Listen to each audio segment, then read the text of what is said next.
Calling to session, Sacramento City Unified School District Board of Education meeting, March 7, 2024.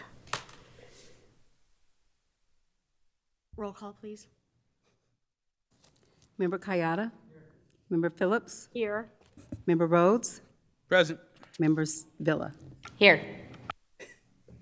We have quorum. Any public comment? There is none. Thank you very much. We're moving into closed session.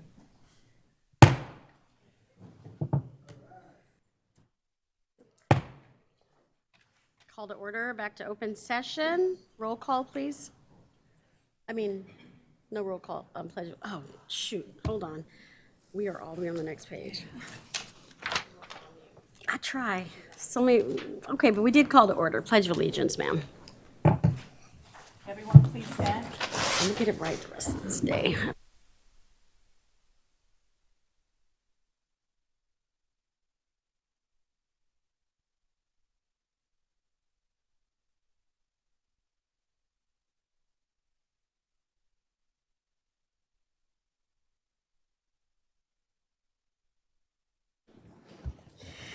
Thank you, Madam Superintendent. Broadcast statement.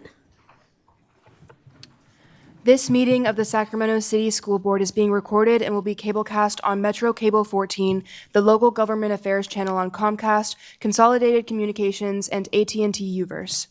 Today's meeting will be aired Sunday, March 10th at 9 a.m. and Monday, March 11th at 12 p.m. It is also webcast at metro14live.saccounty.net and can be viewed on Metro Cable 14's YouTube channel. We welcome members of the audience to address the board. Please complete a speaker form, which are located in the back of the room, and give them to our communications representative, along with any handouts you may have for the board prior to the conclusion of the item's presentation. Please speak into the microphone when addressing the board and state your name for the record. Please limit comments during public comment to items that are not on the agenda. If you do comment on an item that is listed on the agenda, we will ask that you please defer your comments until your item comes up on the agenda. Please also either turn off your cell phones or place them on silent mode. Thank you, Member Segura. Stellar student this evening, introduced by Board Member Ajajit Singh. Sir. Thank you. All right. Can we have the Miwok Middle School Okie Dokies come up?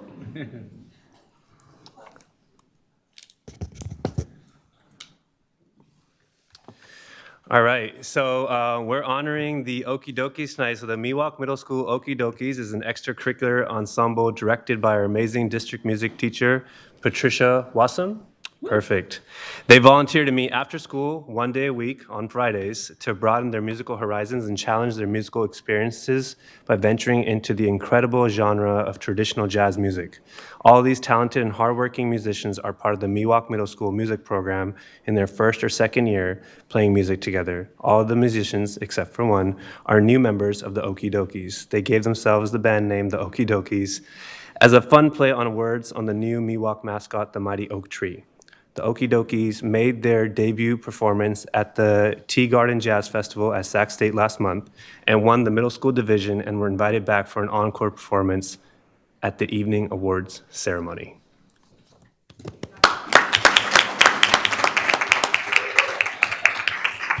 So I will name the band, and apologies if I mispronounce your name, but we have Sienna Payne at trumpet, Layla Sasaki also at trumpet. Juliana Ballesterii at the clarinet. Bari Eisenberg on the saxophone.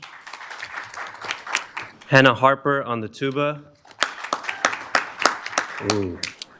Ajay Edwards. Is that right? Okay, my bad. I tried. Martin Fletcher on the drums, Liliana Jacobs on the banjo, and Sydney Manricks on the piano. Congratulations. Would you all like to say some words? If so, you can press the little red button and let us know how you feel.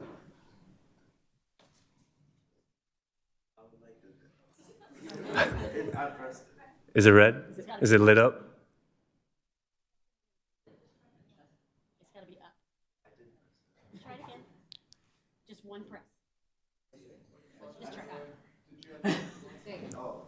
Thank Miss Wassam and the board.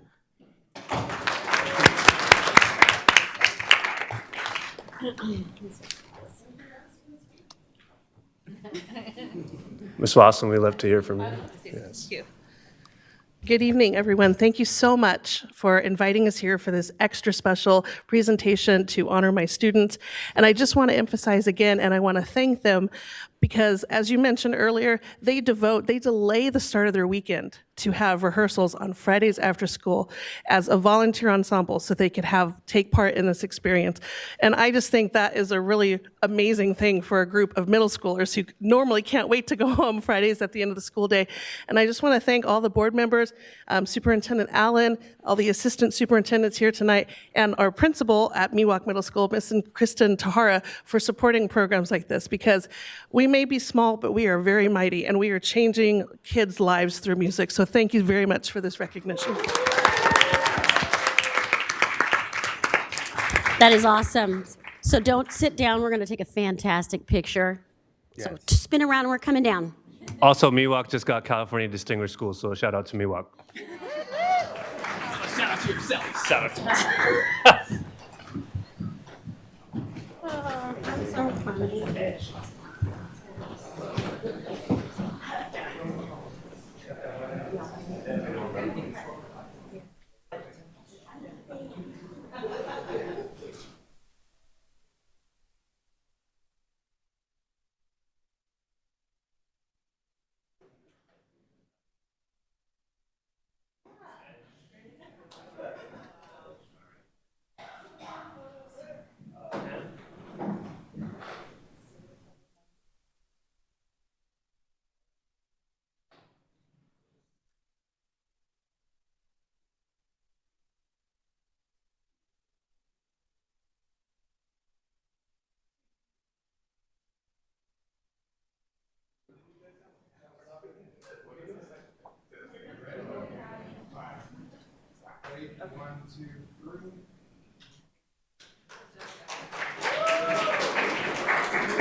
We're trying to do jazz hands. All right. One, two, three.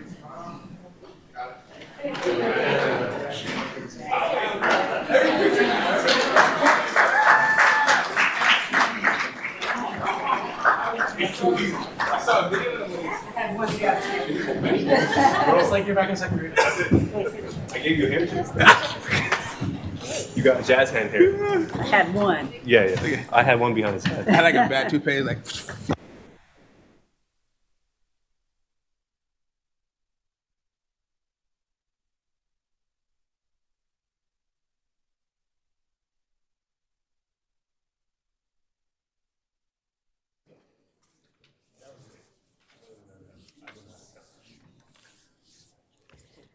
Thank you. So welcome back. And item 5, announcement of action taken in closed session. Good evening, President Phillips. There are 3 announcements coming out of closed session this evening.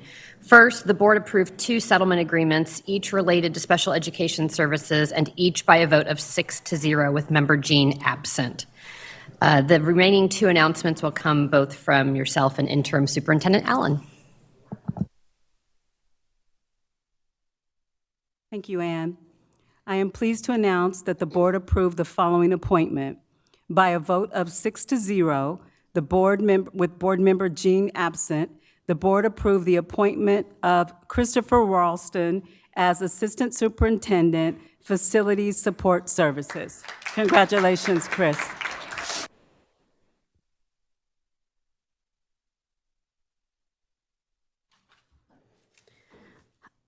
Previously, the board interviewed superintendent search firms, but did not approve a contract with any of the firms. While initially the board considered hiring a search firm to recruit outside candidates, the board has also remained open to hiring from within the organization. Interim Superintendent Allen has served in this role since July, managing effective labor negotiations, hiring dynamic and representative staff, and supporting us as a board. Given the good work of both interim Superintendent Allen and interim Deputy Superintendent Hardin Young in their respective roles, the board is encouraged and confident that they have the capacity to lead the district and has directed legal counsel to discuss possible contract terms for the permanent positions of superintendent and deputy superintendent. Any appointments or approval of contracts for the superintendent and deputy superintendent positions will take place at a future meeting. Thank you.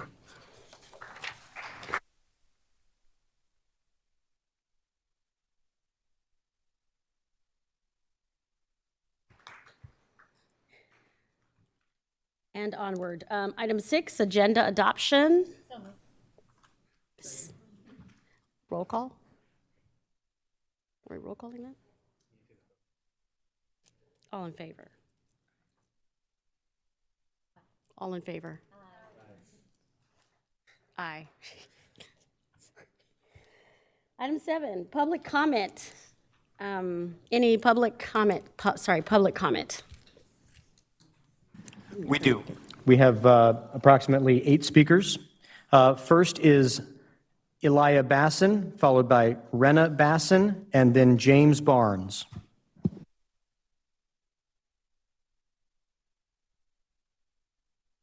Mr. Basson, welcome.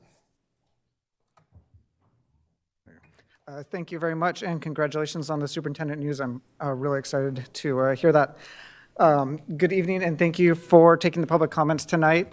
My name is Elia Basson. I'm a parent in the district. I submitted earlier this week Ed Code 35160.5.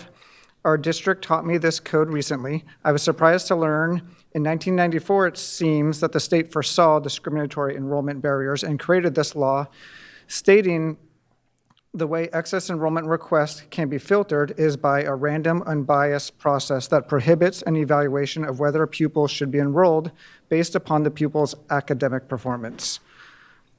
Requiring a meeting, requiring an interest form, requiring a 4-year-old to take an exam are all not random or unbiased.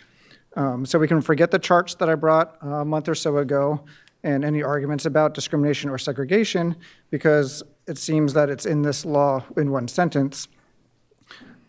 If any registered student is eliminated from the lottery next week, I think we are all knowingly breaking the state law and are culprits as part of that. I will note, I put my kid into open enrollment this year for the first time. I'm going through the online process. It took me 5 hours to figure out how to do it and to do the right process and to get the right codes and everything else. I could say a lot more about what that took, but in the interest of all of our time, I'll just state simply that just registering into the lottery is enough of an enrollment burden, and adding the site-specific requirements, I think, is criminal. If you'd like a 10-minute agenda item, I'd be happy to present how it took me 5 hours to figure out the enrollment process. I have one other quick note, which is going to go over my time, but I want to say we all have these rules on the procedures and our expectations of communication, and I think the district is not following some of those rules. I'm going to list it out right here, and that's why I'm going over the time as a slight protest. Today, the board is approving minutes from January 18th and February 1st, but the January 7th minutes are not yet posted on the website. That's almost 2 months ago, so that seems not fair to the public. And the district PRA team has not responded to 2 public records requests for over 22 school days. That's in violation of state law, and again, I don't think it's being fair to all of us when we're all trying to do proper communication procedures. I'll leave it at that. Next comment is student Renna Basson, and she has a short statement to make. I like having a school with a variety of cultures. And next is Hello. My name is James Barnes, and my wife and I have a first grader at Crocker Riverside.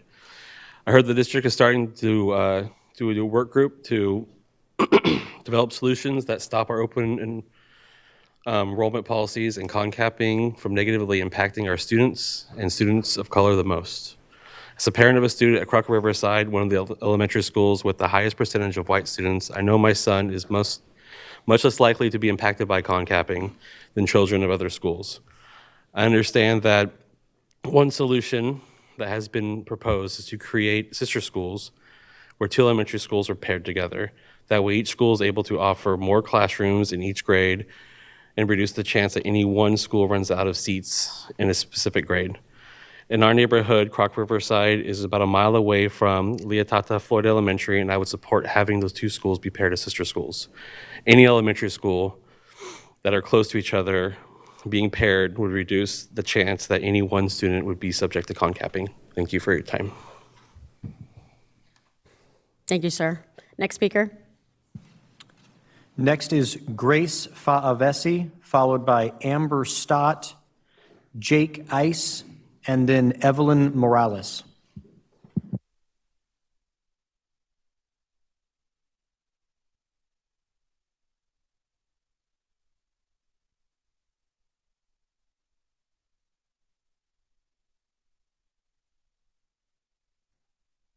Floor is yours. Can we get our time?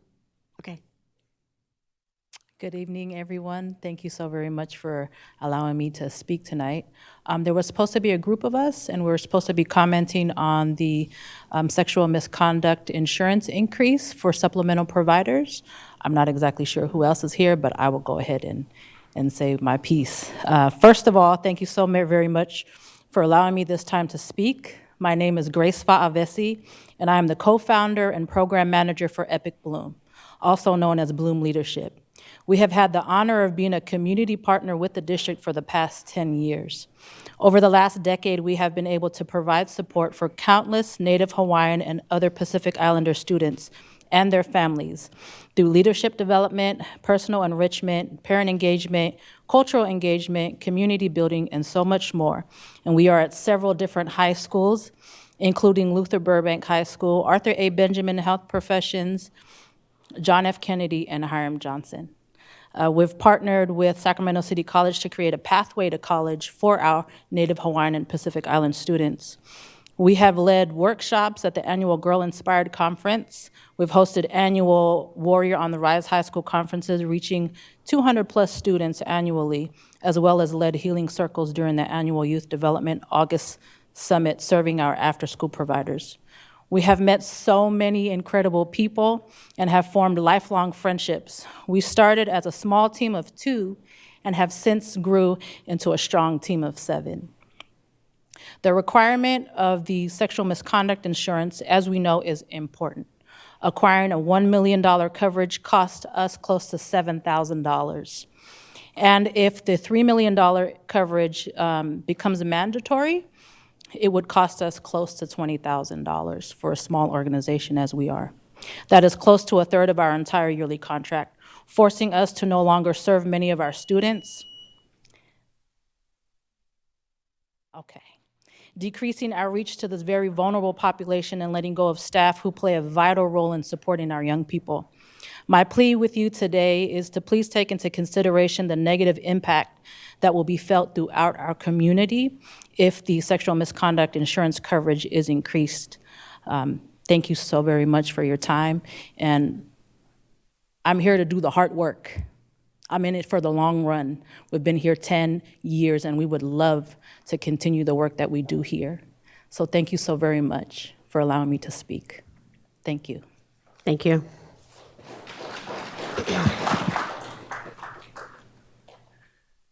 Hello, most of you already know me and know our nonprofit, Food Literacy Center. I am the founder and CEO, Amber Stott. Our nonprofit's mission is to inspire kids to eat their vegetables, and we have enjoyed a long and meaningful relationship with the district. Our most recent accomplishment together was the creation of Floyd Farms, which we opened at the start of the 2022-23 school year. Prior to that, and still, our main contribution to the school district is our work in after-school programs, where we reach 15 elementary schools that are Title I, teaching our hands-on cooking and nutrition programs. We are currently the #1 most requested after-school program in the district. We're a hit with students, with teachers, parents, and principals because our program works. We're helping kids develop healthy habits and changing their attitudes toward healthy food. And we have been doing this important work in this district since 2012, and we love it. But I'm here tonight because there's a technical matter that I'm hoping the school board can help me with before it becomes a problem. The school district recently required after-school partners to carry sexual assault and misconduct insurance. That idea is valid and we support it. The requirement, however, was a challenge to fill. Food Literacy Center had to change insurance providers to meet this need. We were able to find only one provider offering this policy at that level. So it was a massive amount of work, but we did do it. And here's where I need your help. There's a new problem, and that's that the district's risk management department wants to increase the required coverage per occurrence from 1 million to 3 million. And this isn't possible for us, as you'll hear from our insurance broker who has joined us here tonight. No insurance company will grant us this amount of coverage. Our current provider offers only a maximum of $1 million coverage. So we simply can't get a $3 million per occurrence policy, and we've tried repeatedly. So we hope that the school district will consider making its after-school provider requirements align with the realities of our nonprofit size. Over the years, our nonprofit has provided over $4 million in free services to the students in the district. We receive no compensation for the daily programs that we provide at Leotata Floyd Elementary to the students and their families. And until last year, all of our after-school programs were also free to the district. So we hope that you'll continue to expand these programs with us and hope that you'll consider keeping this insurance requirement at $1 million. Thank you. Thank you.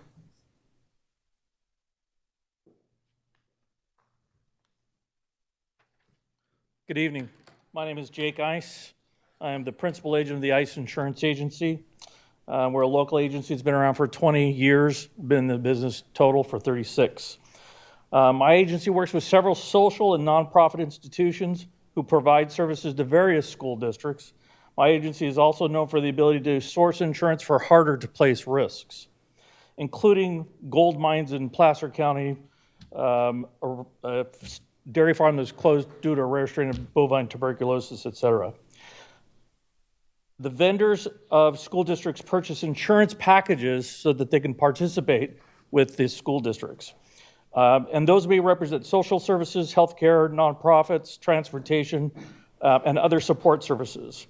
These packages are traditionally offered by admitted insurers, which are typically contractually required by school districts, versus the non-admitted surplus lines carriers. And will provide the general provisions of $1 million, $3 million, et cetera.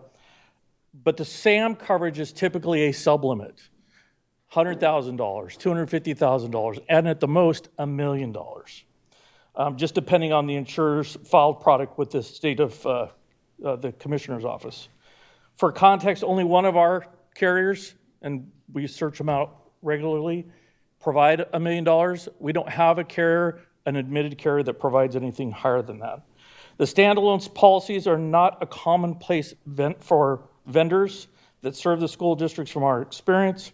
Also, adding a standalone policy where the same coverage element already exists on the vendor's policy, even if it's at a lower limit, creates a conflict and could result in either arguments over who's primary, who's excess, or whether or not the conflict creates a non-insurable situation. We should also mention that from our research, SAM-related claims are more often perpetrated by, unfortunately, employees or students of educational institutions, not the vendors. And so requiring that they carry that is any notion that they carry that, that it will somehow further insulate the district seems to be misplaced and ill-conceived. Finally, requesting vendors to increase their SAM limits, especially for those social service and nonprofit organizations, which tend to operate on smaller budgets, will increase the cost of doing business, potentially rendering the prospect of doing business cost prohibitive. As a result, vendors may be forced to pass along the higher cost to the school districts, who may or may not be amenable, or worse, abandon their work because they cannot secure the higher limits or because of the higher cost of doing business. Ultimately, enacting a requirement to carry $3 million in coverage may result in the degradation rather than improvement of services, both to the school district and the students that they are charged with protecting. Thank you very much for your time tonight.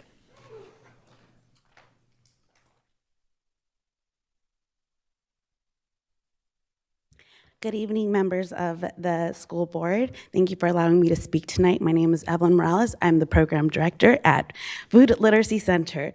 Food Literacy Center has been providing after-school enrichment programs to the school district for 12 years. The popularity and demand for our programs increases every year. And last year, we served 14,000 students at 14 Title I elementary schools. Food literacy programs teach healthy habits by providing hands-on nutrition education and cooking education while building confidence and building resilience in our students who are experiencing high levels of toxic stress.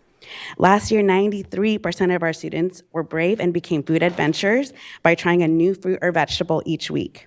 At Bret Hart Elementary, a parent recently reported that their students now chop and eat more veggies at home since the program began just this past January. Our impact goes far beyond the school walls, and this year alone, Food Literacy Center has sent home 6,000 pounds of food, breaking down barriers many families face to create healthy meals at home. As a result, parents ask for food literacy programs by name. The plan to increase SAM insurance requirements for after-school supplemental providers to $3 million per occurrence would create a barrier for Food Literacy Center and other nonprofits to serve this community. This would mean taking away vital programs and services from those who need it the most, our students and our families. Thank you so much. Next speaker is Zachary Weston.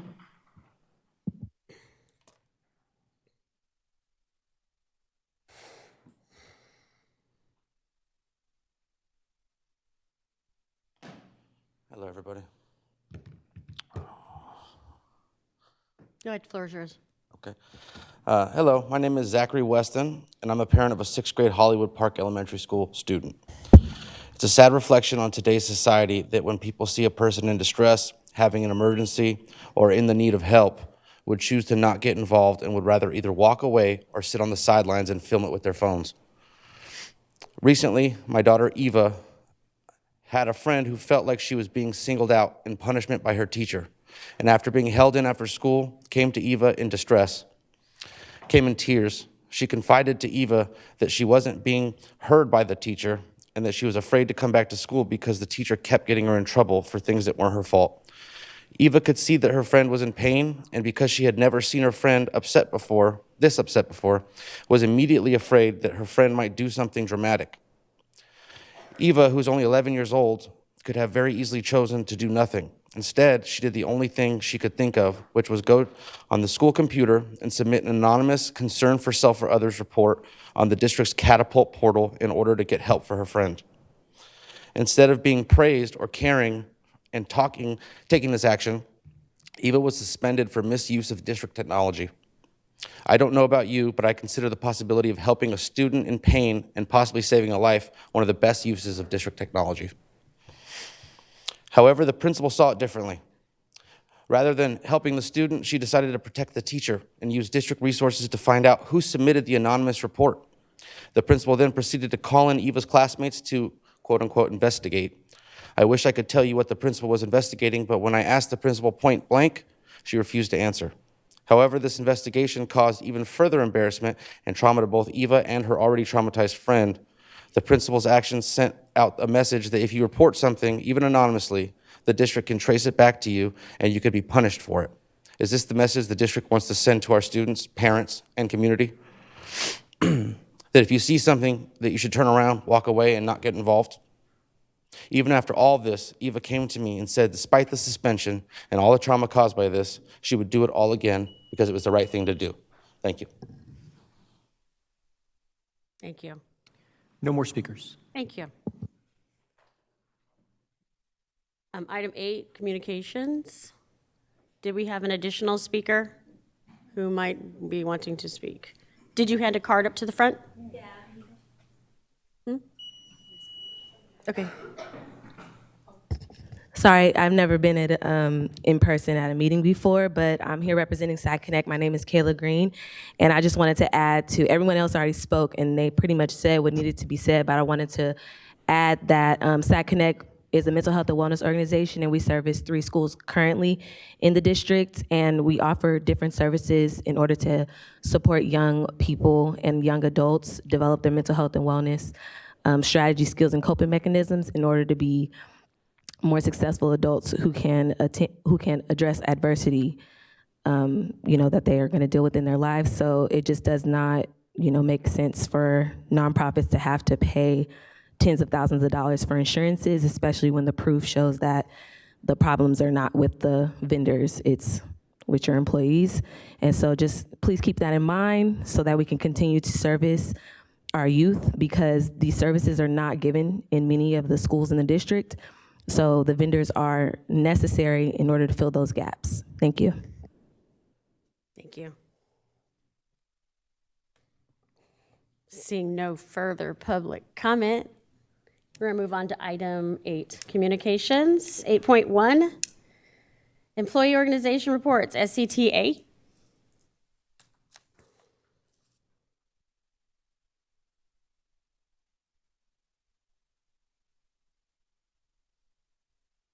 All yours. Good evening, Board President Phillips, Superintendent Allen, and members of the board. We urge you tonight to accept the agreement and approve it. With that approval tonight, this is really the first time in recent memory that we will actually have an agreement in the same year that we were supposed to have the agreement made. This gives us the time and the energy and the momentum to move forward. And we have a lot of work ahead of us to do together. We have to implement these agreements that bring more supports for our students and reduce class sizes. We have, and we're off to a good start. We have energy to do that now. The Community Schools Committee, District Committee has met and is working. We have the MTSS design team is meeting later this month for its first meeting and is off to a good start. We need to put a lot of energy to the CDE waiver.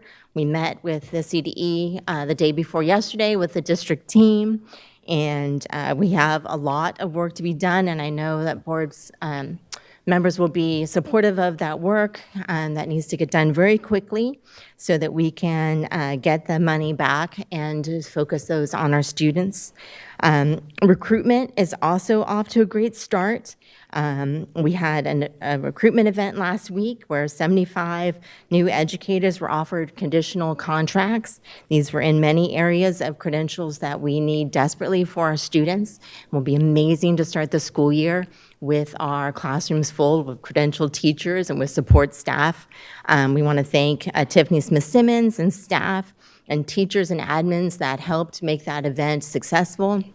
Thank you, Lisa, for pitch hitting when we needed some more people. Man, Lisa, our superintendent, Lisa, ran up and got more staff to help us. Thank you so much. And that leads me to this new announcement tonight regarding the continuation of leadership that knows and cares about this district, that I and the teachers and educators that I represent love, and it makes a big difference to have leaders that love this district the way that educators do. So we feel that that will help continue this momentum that we've experienced in the last 8 months, and we hope that we can continue to work together to achieve the many things that we want to see happen here for our students. Thank you very much. Thank you. Next up, SEIU. TCS, Teamsters, UPE. Moving on, item 8.2, District Advisory Committees. Student Advisory Council, Community Advisory Committee, CAC. DLAC, District English Learner Advisory Committee. LCAP, Local Control Accountability Plan. Parent Advisory. Okay, we're moving on. BAAB, Black African American Advisory Board. Mr. Gladney. Floor is yours, sir. This time I know what you guys were talking about. Last time I didn't. All right, cool. Good evening, everybody. And congratulations, Dr. Allen. Yeah, that's beautiful news, especially in Women's History Month, coming out of Black History Month. What a beautiful foundation for this evening and the rest of this month and the remainder of the school year. So thank you. I've always, been a fan of yours, and you've always had an even tone. And I feel honored to be able to say this now publicly, what I've told you privately, because of the news that President Phillips shared. So thank you, and I'm hopeful, I'm optimistic. And not only for that, but also through your work and your service with BAAB, as well as Vincent Harris. And I stand here tonight. Last night we had the honor and privilege of approving 7 new members. And I'll start by acknowledging our new student member, who is Kamora Morley, who is a senior, and she also serves obviously on the Student Advisory Committee. We understand the urgency by which we must act to honor her service in these last 2 months. If we're lucky enough and blessed enough to have her stay connected to this space, we'll do right by her on behalf of you and all the students in our district. We also have 6 other members, including a grandparent, and many talented, experienced, valuable individuals that really align with our recommendations and fill gaps in service and our organization that we hope to leverage and really, again, honor their time and commitment, as we all have done over the past few years, standing on the shoulders of those that served in the African American Task Force and so many more that came before us. With that being said, on the heels of the Black History Month resolution from last month, we hope to partner further with the district and include staff in our space to figure out how to best work together to get the remaining recommendations implemented wholeheartedly, but also to maintain relevance of the recommendations for whatever climate exists in the day that we exist in. So we look forward to doing that. We will have a welcoming event for our new members that will be here at CERNA. We're working in partnership with our liaison, Daniel Rolleri, to introduce them not only to our organization, but also to this space that often is so foreign to so many, as you guys have heard from some of the people who come up to this podium. We want to make this space approachable not only for our work, but also for the collective district work that needs to be done on behalf of our Black students.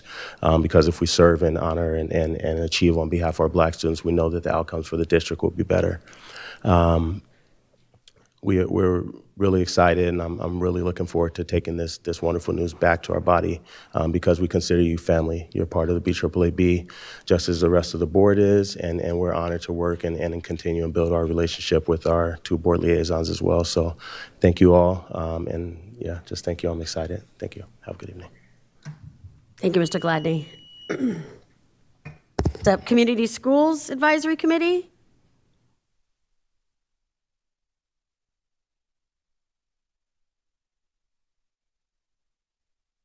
Welcome. Mike's yours. Good evening. Point of personal privilege first. Nothing made me happier than finding out that we are potentially eliminating the intern label from Superintendent Allen, which I have refused to say the word intern from the beginning. So glad to know we might be actually convincing both her and Dr. and Mary Hardin-Young to stay with and officially remove the interim tag that I have refused to say from the beginning. So hopefully we're good there. In terms of community schools, so progress we have made. So we're slowly but surely making progress. Last night we came up with draft bylaws, and so we will be finalizing that and voting on that. So we're ready and rolling with that for the next meeting. We have elected a secretary, Melanie Bean has agreed, so we'll actually have minutes and be able to publish those, so actually get started business. And then finally, on Tuesday, we have interviews for the district community schools training specialists. So hopefully by the end of next week, we'll have that in place as well. And then we can move forward getting the 18 school principals and site reps trained, and so we can get going on, hopefully by the end of the year, hiring the site community schools training specialists. So we are slowly but surely moving forward, and the work is hard, but it is good work, and we're looking forward to it. Thank you. Thank you. Next up, Native American Parent Committee.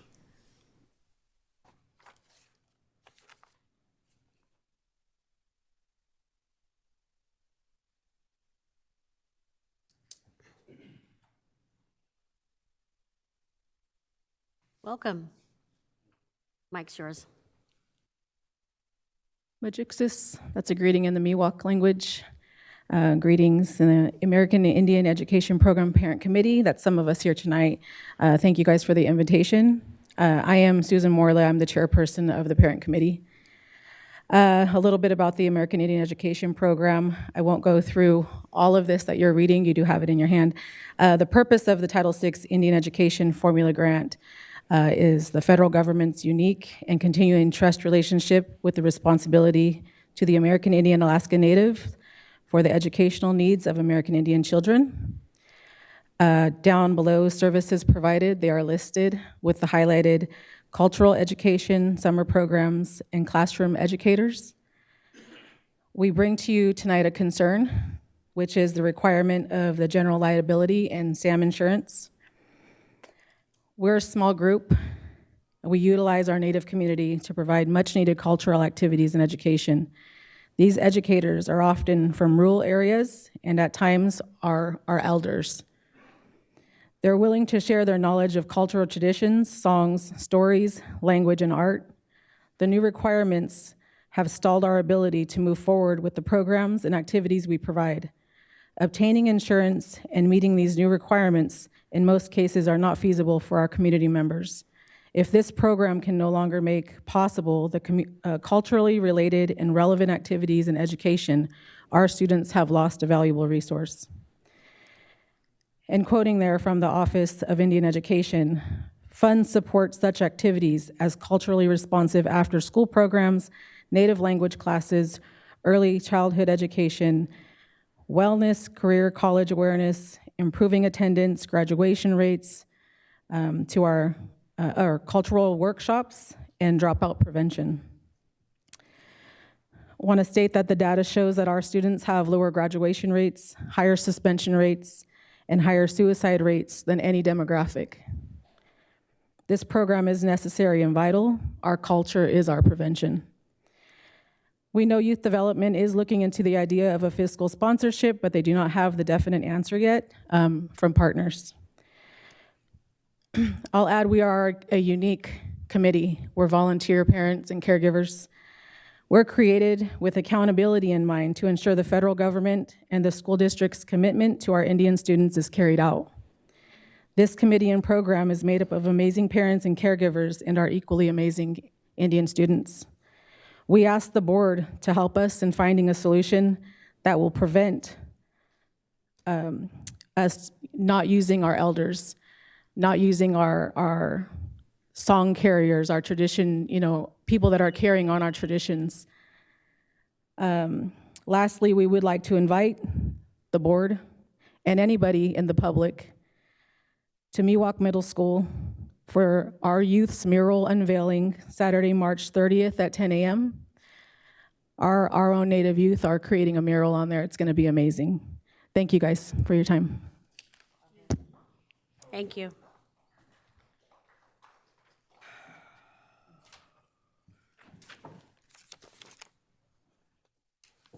Item 9.091, actualizing English learner reclassification, success and opportunities for emergent bilingual students in SCUSD. Dr. Olga Sims, welcome. Thank you. Let's see, how do you turn this on? I knew I was going to mess this up.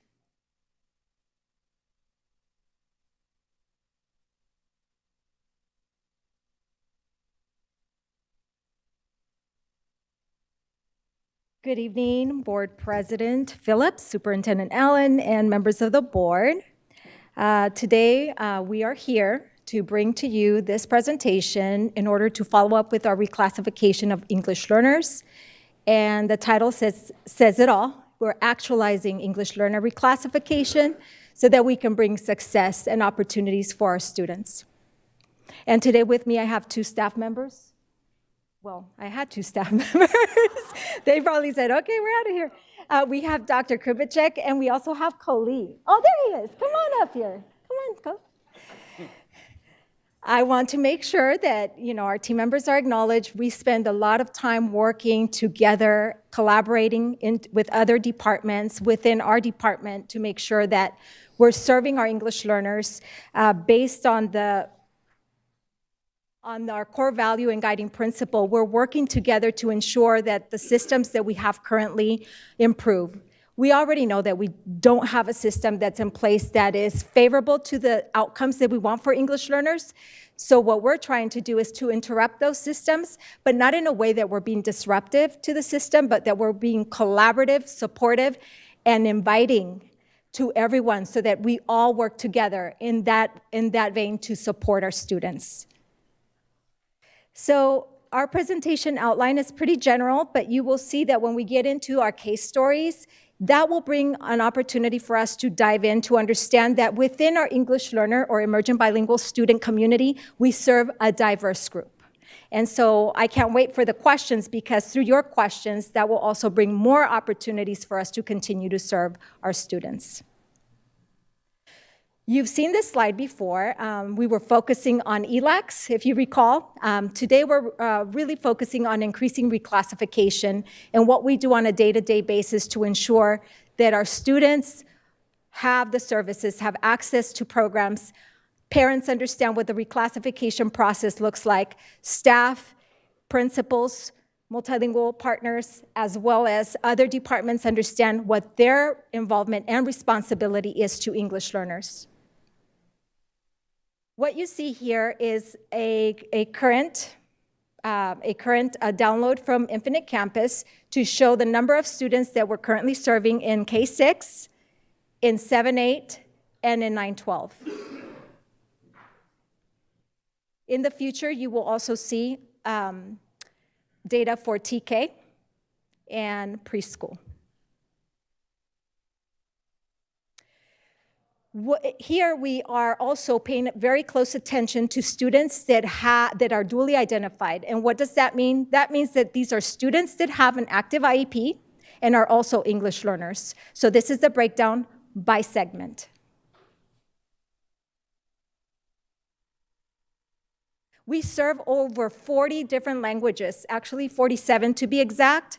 But what we show here are the top languages that we serve and a comparison in the last 5 years. As you can see, our language diversity is huge within our emergent bilingual student community.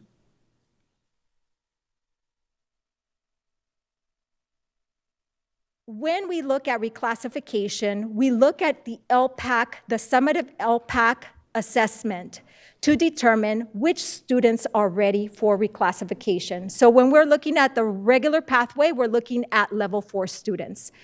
When we look at the alternate LPAC, we're looking at level 3s that are ready for reclassification. And then we also look at students that have disabilities that perhaps are not doing well even with this test.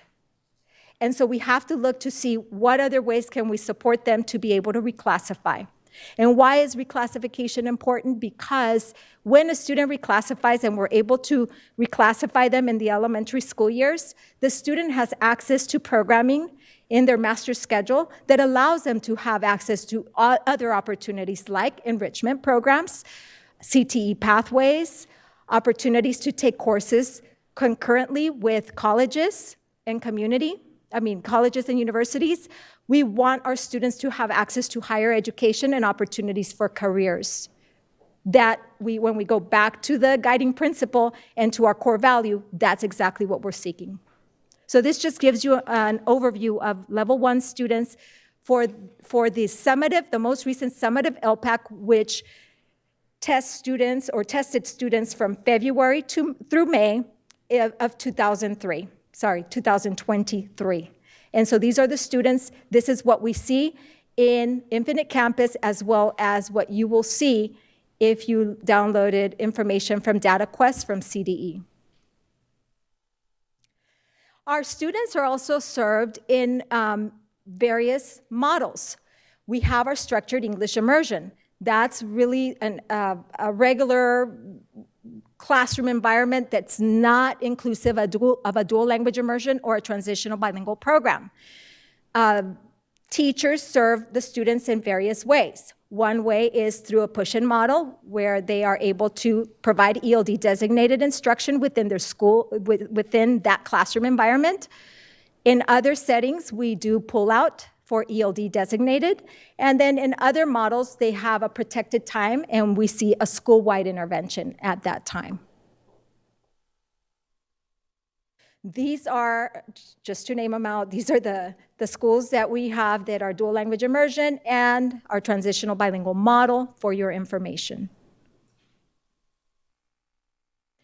Moving into the academic components as to the big view or the big picture as to another area or criteria that we look at is performance data. And so when you see here, we see all ELs as the most recent CASP, and per the CDE dashboard, we see that only 10% are meeting ELA standards. And we also see 9.54 or 9% that are meeting mathematics. Those are very low rates for our students. This is why it is so important that we really hone in on the academic supports that we need to provide for our students, as well as continuing to improve the way we're engaging with our families. Per our last conversation, we talked about the importance of engaging parents. This goes hand in hand. Engaging parents and supporting them to understand these outcomes is super important for every single family member that is related or is involved with emergent bilingual students. This shows the big picture for 11th grade. The outcomes are even more alarming, right? Like we have 6% that are meeting standards or exceeding, and 1% in math. That is not appropriate. That is unacceptable, and this is what we're trying to interrupt. What I also want to bring to your attention is that the longer we wait to reclassify students, students start losing motivation. And so some of them just go through the motion taking these LPAC assessments and CASP. And sometimes when we miss opportunities for reclassification, our students lose interest. So what we're trying to do is motivate our students and continue to show why it's important for them to be present with their assessments and their academic work. This is an overview I wanted to show of the four-year cohort graduation rates as it relates to our English learners. We know that we have a lot to celebrate because we are graduating students, but we also have a lot to be concerned with because we're also losing students. And so that's the area where we are trying to interrupt. So going back to the criteria for reclassification, the LPAC assessment is determined by the California English Language Proficiency Assessment. The Board of Education approved that the overall score of a 4 would be qualifying the student to be considered for reclassification. That is state board approved. We locally determine what is required for the teacher evaluation, the parent involvement, and the student performance. In the EL master plan that was approved last year, we have a very specific chapter that really goes into it in depth. So I don't want to take too much time, but I want you to know there are 4 criteria. And what we show our families, I will show you a visual that they are able to follow so that it's easy to follow, so that it's parent-friendly, student-friendly, even teacher-friendly, so that they can see what the criteria are, so that they're able to map out what it looks like for their child. As we're uncovering inequities and we're uncovering what we need to change in our system, we also learned that our students that are dually identified were not being reclassified at all. And so what we're trying to do is turn that around. We want to reclassify our students, and therefore we are working on improving how we're training our staff and how we're training our families, and for students to understand the various pathways and where they fall in based on where they are. So for example, a student with an IEP that is supported by an RSP teacher would be able to reclassify through pathway 1. But a student with, let's say, a severe to moderate IEP with IEP goals and needing more intervention and more support would need to be through a pathway to reclassification process. That is a whole training in itself. I'm not going to go into it since I only have 4 minutes left. So I want to make sure that you know that we're paying attention and we're interrupting these things and improving them. So this is our reclassification rate. This is internal. These are internal numbers for the last 3 years. He is our data management technician, and he's supporting us with making sure that we're accounting for every reclassification, even after the census date or after CalPATS. That's a whole different process, but just know that these numbers are not going to match what's in DataQuest because these are numbers that are showing after students have been reclassified after the census date. This is the visual I was referencing. This is what we provide our families so they can see what the 4 criteria are and what is needed under each of those 4 criteria. That has to happen within that academic year in order for that student to be reclassified. So we will need the LPAC score of 4. We need a form of assessment data, whether it's CASP or interim assessment. We will need a teacher evaluation as well as parent opinion. We always want to include our families. Our parents are very important in this process. And this is the roadmap for our secondary space. The only difference here is that we would be looking at grades and, of course, credits. So the next 4 slides are really to bring awareness on the diversity that we serve as it relates to our emergent bilingual community. This case story, this is an example of a Pathway 1 reclassification. This student is a senior, reclassified in September, long-term English learner, entered our system as a 5th grade student, currently earned 275 credits out of 225, with a GPA of 3.6, met all A through G requirements thus far, and expects to graduate in June. Why this is important is because if this child is doing so well, why did we wait so long? And again, I'm not placing blame. All I'm saying is this is the diversity that we're working with. Many questions arise. I know you have many questions, so I'm going to continue. This is a case story where this child was reclassified through Pathway 2. This student is grade 16, has primary and secondary disabilities, has aged out of standardized assessments with a GPA of 2.78 in a restrictive environment. This student would not have reclassified had we not uncovered the fact that this child should be reclassified because this student, no matter what we do, is, they've aged out of these assessments. This case story is about another student that reclassified through Pathway 1 in 5th grade in a structured English immersion classroom environment with a GPA of 3.25, did not meet or currently has a low ELA score in CASP and has good attendance. Questions that arise are, if this student fell back in their ELA assessment, what is the school doing to ensure that that student doesn't fall back? Did we reclassify the student too soon? Well, they're in 8th grade, so I hope not. And let me continue. This last case story is, this student does not meet reclassification criteria. This student is a 6th grader, also a long-term English learner that entered our system as a kindergartner with an LPAC of a 4, however, did not meet the ELA CASP or the ELA iReady, and they are currently at a 2 in their reading. So lots of questions to be asked about this, right? So these next steps are to reassure the Board of Education and our community that we are committed to continue to monitor all instructional and operational supports across sites and departments.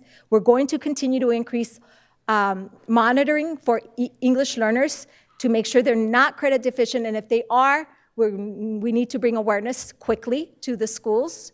I know counselors are there, but sometimes it's important that we partner with our counselors at the sites.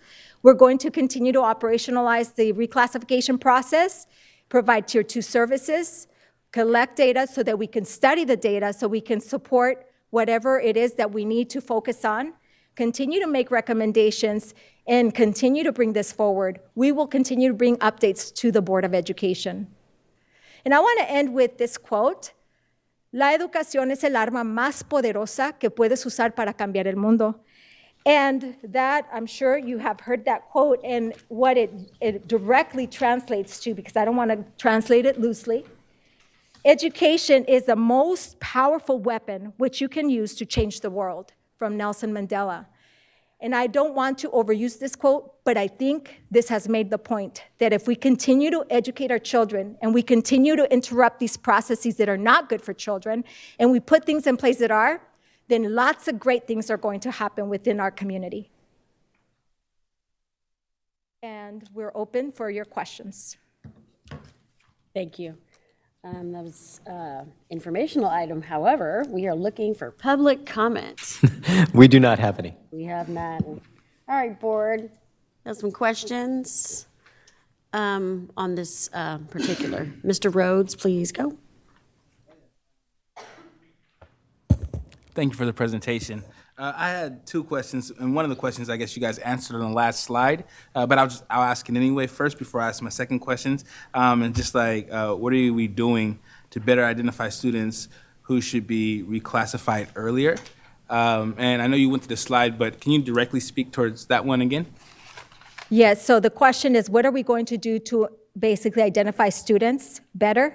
Right, At so a higher. you had the one classification, I mean, not meant classification, but the one example where a student is excelling. Long-term. And Oh, yeah. long-term and excelling, but then we didn't get them reclassified too much later, and then we should have got them reclassified much earlier. So the thought process is, what are we doing Yes. to not be in that situation and better service our students? Yes, and that is our responsibility. So what we're looking at right now, not only are we having our team members work very closely by communicating with sites and communicating with site supervisors, but making sure that we also have a structure within the multilingual department to ensure that we're able to flag students immediately. Whether the student comes in brand new from a different district or a student is already long-term, right? So we have to understand that we have to focus on the LTELs, focus on everyone. But right now, the goal is to look at LTELs to ensure that we can capture them, because most likely our LTELs are also credit deficient.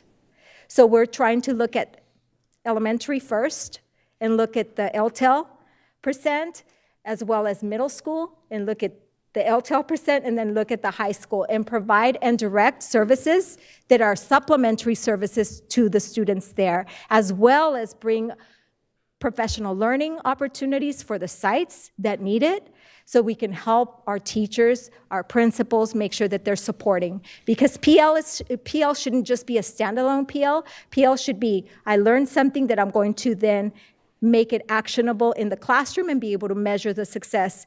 If in fact, for example, ELD designated is happening, if the teacher understands the principles of designated ELD, then they're going to be able to provide designated ELD on a daily basis for students. Yeah, okay, and then wondering, from school side, I don't know if you guys have that disaggregated data with each day, but I'm interested in seeing the LTELs and how it breaks down by school site and area. If you can get that information to the board, I think that will be very helpful, so we can have a clear view of how that breaks down in our areas. This is all great information. My own daughter tested reclassified in second grade, right? And they're able to notice, like, oh, she's doing well here. We can actually reclassify her out. And so this is something that my own family has dealt with. But my next question to you is this: on page 11, you were talking about English learner performance data. And I guess my question to you, you said you're talking about the numbers are not good. Nope. But my question to you is, what are the academic supports to help interrupt these numbers? And what are you actually doing right now? What are those academic supports? And then also, how are you engaging with families? I know you talked about the importance of those things, Yes. but can you give us like tangible things you're doing now, or Yes. things that you would like to do in the future to better impact these numbers? Well, we are continuing to work across departments to improve the way we're providing professional learning for district-wide as well as site-specific. So that's one thing that we're doing. Another thing that we're doing is we're looking at supplementary services such as, for example, I'll use this as an example since it's one of the services that we have readily available for students, and that's Lexia English, which really focuses on the language development and focuses on 3 out of the 4 domains from the LPAC, so that we're working with our students that are scoring 1s and 2s in that area, and that is a tier 2, what we would consider a tier 2 support.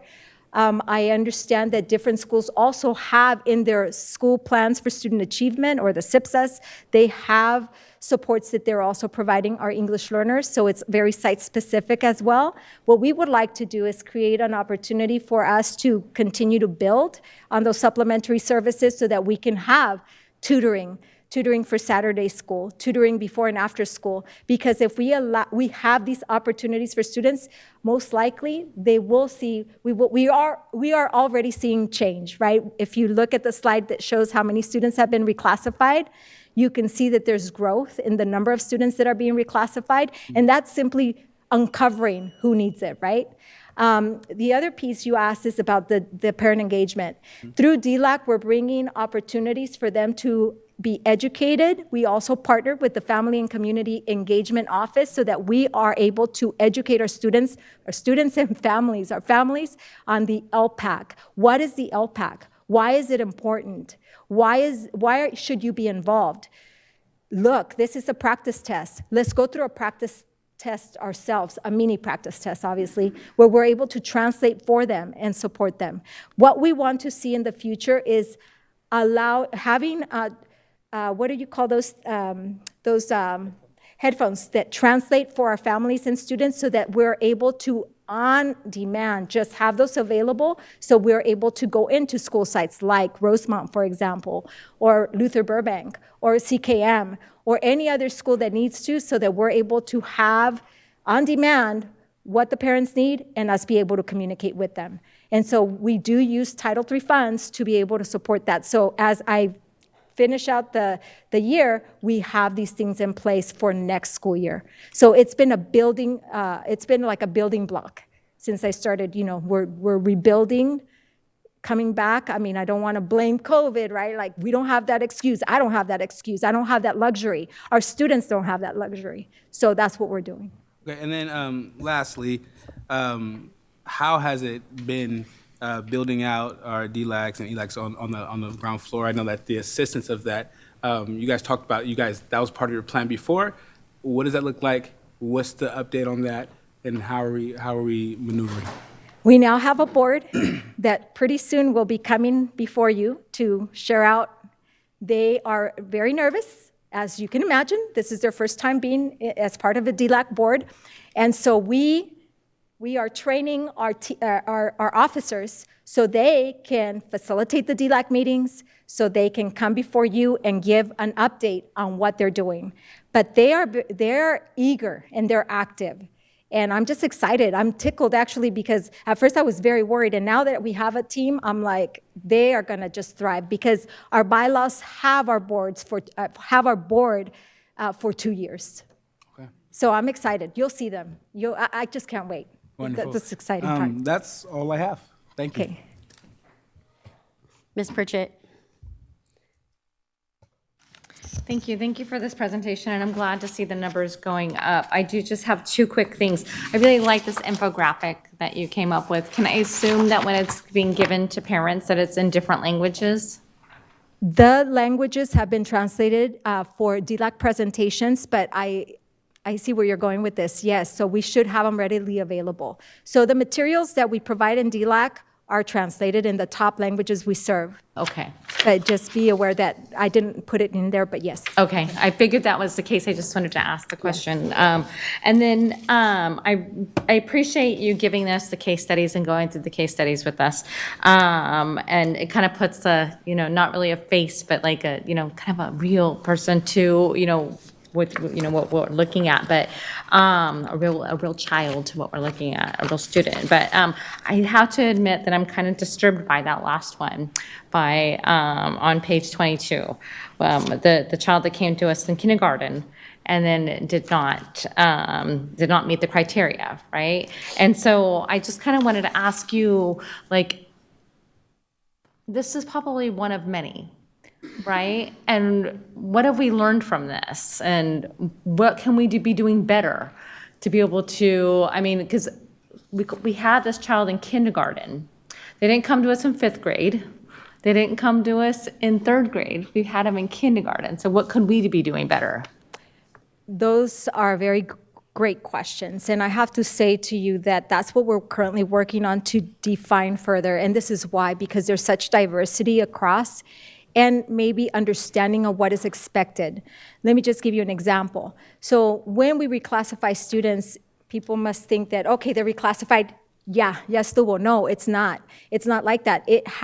We have by law, by state and federal law, we need to monitor our students for 4 years to make sure that there's 3 reasons, right? To make sure that the students have not been prematurely exited from the EL program, to make sure that that any deficit that is remediated right away, like we saw in the other case where the child came back with a 2 after having reclassified, right?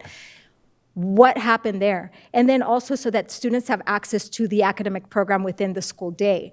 So what this requires is really for our leaders at the school site, our instructional leaders, to be able to look at their student by name, to be able to look at what kinds of services or the plan that they're proposing, right, that their school communities are proposing.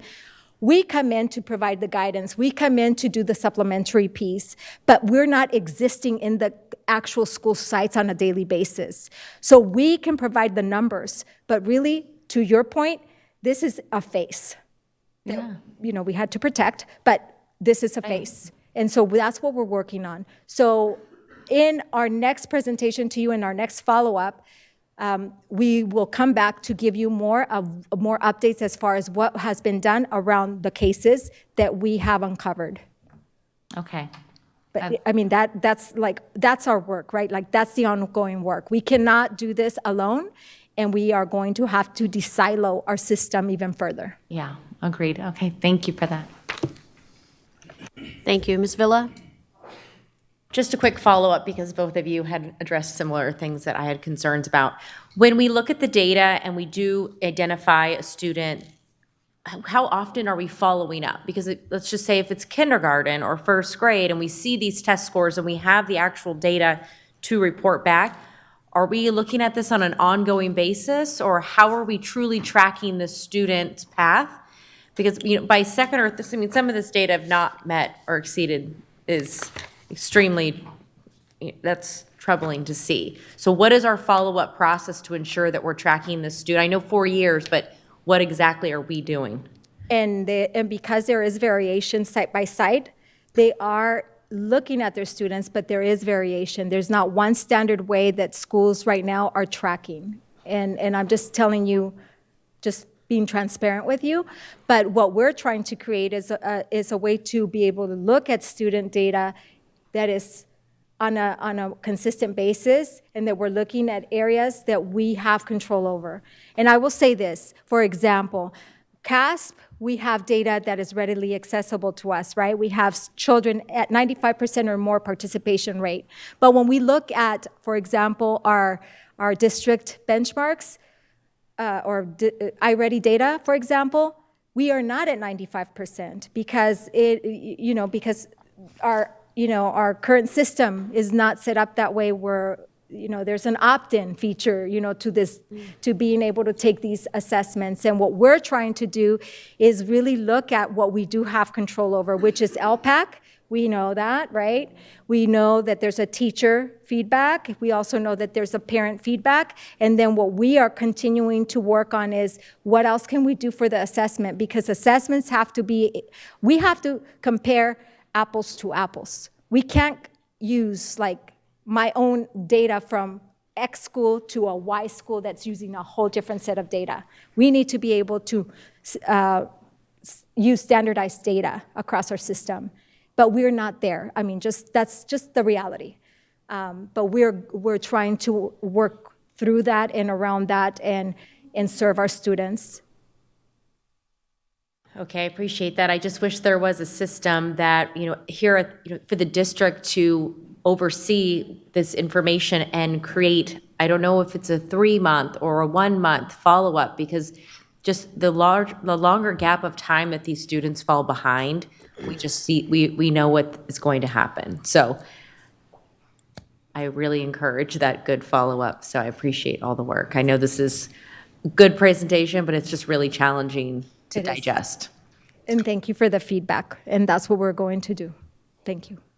Thank you, Ms. Villa. A couple questions, but it sounds like primarily data is what we work with. If we don't have all the data, then it's kind of hard to see where you're going to plug in or pull out or do what you need to do with the students. But, and that's fantastic that we're working toward it. Can't be perfect in the beginning, and there's always up. But I am thinking in my head here about African vernacular American English. I can't even say it today. African American vernacular English. Is there any consideration for that being a language that we can utilize to be able to increase to increase progress for students? And I'm talking specifically, mostly Black students, but there obviously we can see there are deficits in children who speak different languages coming to an English learning school and falling behind because they're not learning in their primary language. I am wondering if we are considering that as some kind of factor in making sure that we're improving the success for Black students. Not necessarily that we want to take away a cultural language, but to really understand that that could be another reason why some of our numbers for our Black and African American students are so low, that it might actually just be a translation issue related to regular Queen's English versus African American vernacular. That's a great point that we definitely will consider, and I will also do some more research with CDE and SCOE as well to see if there are other districts that perhaps have already something in place, and if we do, I will update you. Okay, I appreciate that. Thank you. Yes. Ms. Segura?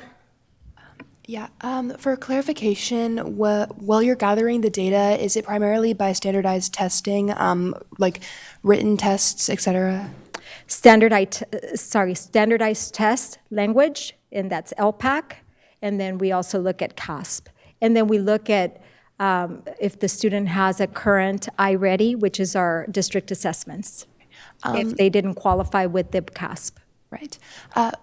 Just for possible consideration, oftentimes standardized testing doesn't directly reflect a student's ability within a classroom and performance actively. Are there any processes in place for tracking active progress, or is it majority standardized testing? That's a great question, Ms. Segura. What we have currently adopted in our master plan is the roadmap that we shared with you. The teacher gets to give us their perspective, and they're looking at, how they're doing academically through a different lens, right, through the teacher lens. However, because those 3 criteria are pretty much LEA directed and adopted, we can definitely look at any recommendation that perhaps you have, and we could look at research to see if that's feasible. And we can make those, we can adopt it if the board chooses to move in that direction. But what we're trying to do is, of course, prepare students to be college and career ready beyond a cradle to 12 environment. We want them to thrive after this, right? We want them, no matter what, that they have an opportunity to that job that they want or that college they want to go into. Yeah, absolutely.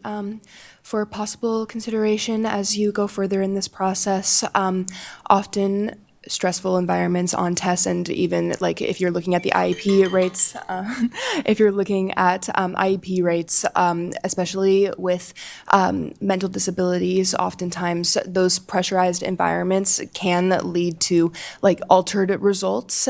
So consideration for verbal assessment or just like conversational aspects of things to learn about the progress between the student and an adult or a trusted adult could help to bring a clearer understanding.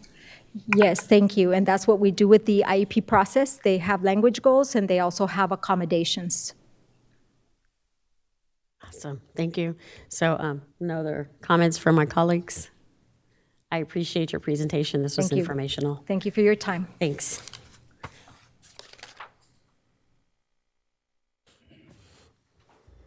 We got a public hearing coming up, item 10, 10.1, AB 1200, public disclosure and approval of MOU between SUSD and SCTA. Welcome, Ms. Marking. Thank you. Oh, is this on? Hello? Yes, okay. Good evening, President Phillips, Superintendent Allen, members of the board, and community. This is item 10.1, AB 1200, public disclosure of a negotiated agreement with SCTA. My name is on it. However, it is a cross-departmental collaboration to bring this together. So I am going to turn this right over to my great friends, Dr. Concy McLaren, Chief Human Resources Officer, and Jesse Castillo, Assistant Superintendent of Business Services, to present the information to you. Thank you. Dr. Bacarn, Mr. Castillo, the floor is yours. Just Concy. Good evening, Board Superintendent. If we could change the slide, we are going to talk with you about the agreement and the AB 1200 before you this evening. We recognize, first of all, that we left a very important name off of the negotiations team, and that is our legal counsel, Dulcinea Grantham. Otherwise, you could see the members of the negotiations, the other members of the negotiations team there that worked very hard and diligently based on board and superintendent direction and with a number of other staff to bring this to you. So with this, we have an agreement on Article 8, which is about transfers, the hiring process, Article 12, which is compensation, as well as things related to that, class size, and then some contingency waiver language. So this agreement with SCTA completely resolves the negotiations for the 23-24 school years and the 24-25 school years. Next page, slide. So we'll go through a slide on each of the articles, and of course, happy to answer questions afterwards. What we try to do is just pull out and highlight some of the more key pieces. Although, as you might imagine, within Articles 8, 12, and 17, there are a whole host of things. Again, this represents our summary. So the agreement on Article 8 helps to move the hiring timeline up in a number of places. We were always looking to be as competitive as we can be in the district, and so as a goal on the onset, that was something that was able to be accomplished in this agreement. It increases those defined as additional applicants that can be referred during the closed period or the unit member priority period to include our student teachers, open contracts, those within the district pipeline systems, which is the benefit. Also, it provides additional flexibility in the filling of positions that become vacant in the spring. Previously, we had difficulty in just having sub after sub when something becomes vacant in the springtime. We think this gives us greater flexibility. It also enhances the surplus process, including a surplus fare, which will be new to our district. So it maintains the main portion of the surplus process and adds a fare. So an opportunity for principals or their leadership teams to come, have a table, talk about their school site, and those going through the surplus process to visit and learn about schools before they go in and make decisions. It increases the open period, again, part of the focus on the timeline and trying to be as competitive and flexible as we can. It also increases the number of qualified applicants that can be referred during that open period, giving sites as much flexibility as we can to be able to identify the right people for their positions. It also establishes an opportunity for those interested in those substitutes who are interested in receiving their emergency career substitute permit. So looking at ways to just further enhance and provide support not only for our substitutes, but also for our sites, which we know depend on our substitutes. It also establishes a timeline for communications related to the outcome of the budget development process meetings that sites have with budget, with HR, with their IASs, and it establishes a timeline for communication on potential changes within early learning and care and the special education programs for the upcoming school year. Next slide. In Article 12, some of the areas we wanted to highlight is effective July 1, 23-24, the salary schedule shall increase by 6%. We want to note that the parties acknowledge that savings is achieved by change in Articles 13.18.b were used to increase the across-the-board increases for 23-24 from 4 to 6. Additionally, effective July 1, 24, the salary schedules will increase by 2%. So while the district put new money of 4% for current year, 2% for the new year, the additional changes resulted in the 6. Additional experience credit opportunities are now being given to incoming employees, which we think helps with our recruitment efforts. There's language clarification on the training classification requirements as teachers look to move along the salary schedule. There is also language in Article 12 that's a clarification of the computations used to equalize pay for new employees. So that first check isn't very, very different from what other checks would be that the new employees get. In Article 12, also there's compensation for required extra service. So elementary school teachers who are not provided with their prep period get additional compensation in terms of either having a makeup prep or getting compensated for that prep, a practice that is already in place and is now identified in the language. Designated teachers in charge who assume duties of a principal or an assistant principal get a monthly, or depending on the situation, stipend. And that is language in the contract that hadn't changed in like 20 years. It was still $50 a month. And so needing to update that was what that part spoke to.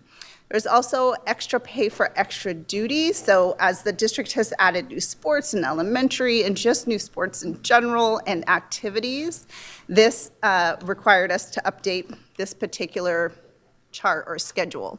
So it included equalizing pay between sports, updating language, and making pay adjustments for some of those sports and activities. Additionally, in Article 12, the department chair or department lead language was updated. Next slide. In Article 17, which is class size, or number of portions in there too. So effective for 24-25, grades 4 through 6, class size reduced to 30 students per teacher. Effective the following year, 25-26, in grades 7 through 12 in secondary classes, will be reduced to 32 students for those in English, social studies, math, and science, as well as adding consistency in language related to the adjustments or leveling of classes. It was already in the contract, just consistent across elementary and secondary. It also established consistent class size overage pay for $90 a day. So that is not new. That is just consistent. In some places it said 90, in some places it said 100. It is now consistent.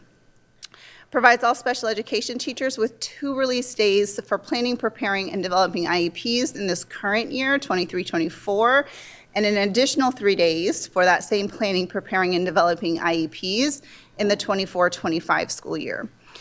This agreement also provides for 2 6-hour aides for our STC classes, our special day classes, and provides for an RSP teacher to be assigned an instructional aide for the duration of their instructional assignment. So if the RSP teacher is a 0.8, then the aide would be in 0.8. If they're a full one FTE, then the aide would be a full FTE.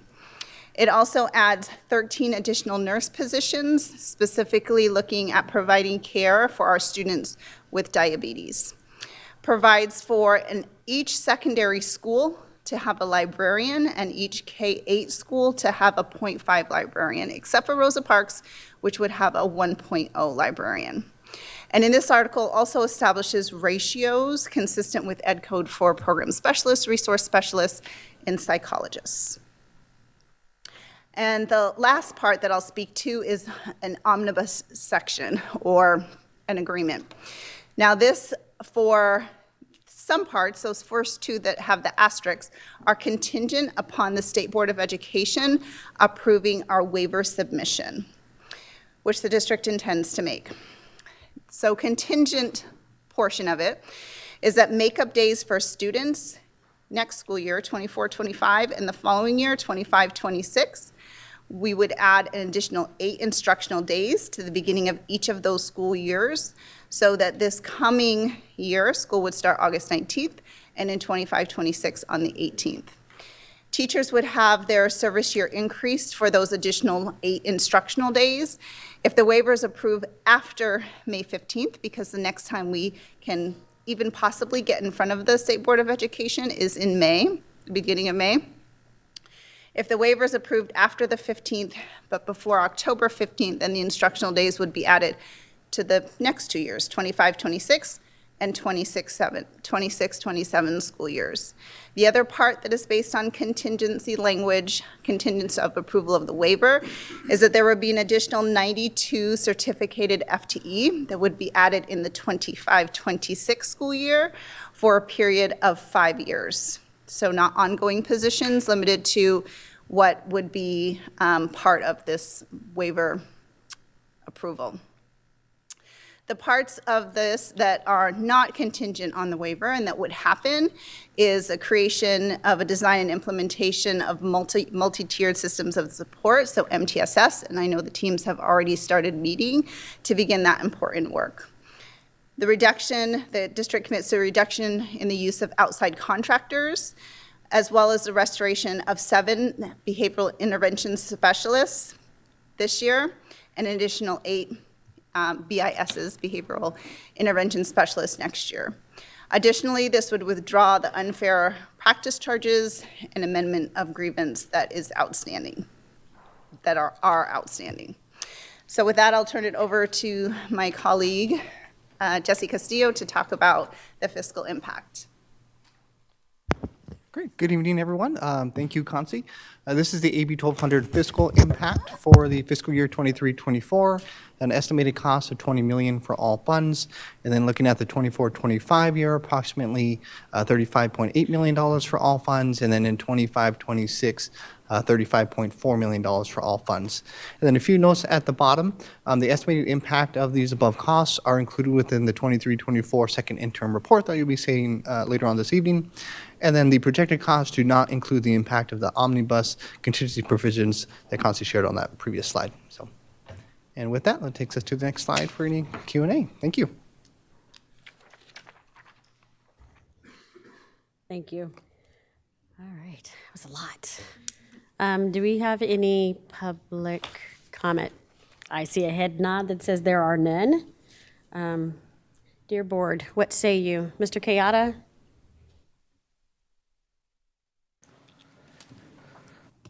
So I just want to celebrate what the team here has done and also our labor partners. And for the first time in a while, when we say labor partners, we really mean it, because that's illustrated here by the agreement we've come to. This really reflects the continued positive direction that the school district is going to, both where we are now and as we plan to go into the future. So thank you very much for the work. Thank you also for the transparency around the omnibus provisions. I know a lot of people are asking about what are we doing about the strike penalty, and are we getting that waiver, and what does it mean? And I think we explained it a little bit here, and I know we will be sharing more information with our community as it firms up. But thank you to the team, and thank you to our labor partners for, we really have changed the direction of this district and how we work together, and I'm happy to be here with this, so thank you. Thank you. Any other board members like to discuss? Call for motion. Second. Thank you. And a student preferential vote. Aye. Roll call, please. Member Kayada. Aye. Member Phillips. Aye. Member Pritchett. Aye. Member Rhodes. Aye. Member Singh. Aye. Member Villa. Aye.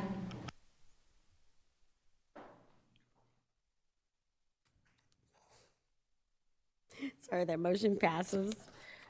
We're moving on to item 11.1, independent audit report for the fiscal year ended June 30, 2023. This is Crow LLP. Ms. Marking. Thank you so much. Good evening again, President Phillips, Superintendent Allen, members of the board, and community. Again, I'm Janae Marking, Chief Business and Operations Officer, and this is item 11.1, the 2022-23 Annual Audit Report. It is my pleasure to introduce Mr. Jeff Jensen. Jeff Jensen is a partner with Crow LLP out of the firm's Sacramento office. Jeff leads the public education audit practice for Crow. Mr. Jensen is a regular presenter on technical matters at various state-level organizations such as CASBO and is an active member of the California Audit Guide Task Force. This is Jeff's fourth year serving as the lead partner on the Sacramento City USD audit. Jeff, we appreciate you joining us this evening to provide the report to the board. Welcome, Mr. Jensen. Floor is yours. Great, thank you. Good evening. It's my privilege to be here to present the audit report for the year ended June 30th, 2023. I've got a few slides that'll help distill down the length of the audit report there into some key facts, and then I'll be happy to answer any questions that you might have. So just a little background, I'd like to start with who we are as an accounting firm. We're one of the largest firms in the world and in the United States, but here close to home, we've been working with California school districts for well over 30 years now. We work with some of the largest in the state, and we're very proud of those credentials that we have. But one of the ones that's most important is to tell you that we are independent of Sac City Unified School District, so it's important for us to be able to opine as your independent auditors. Our engagement team is led by myself.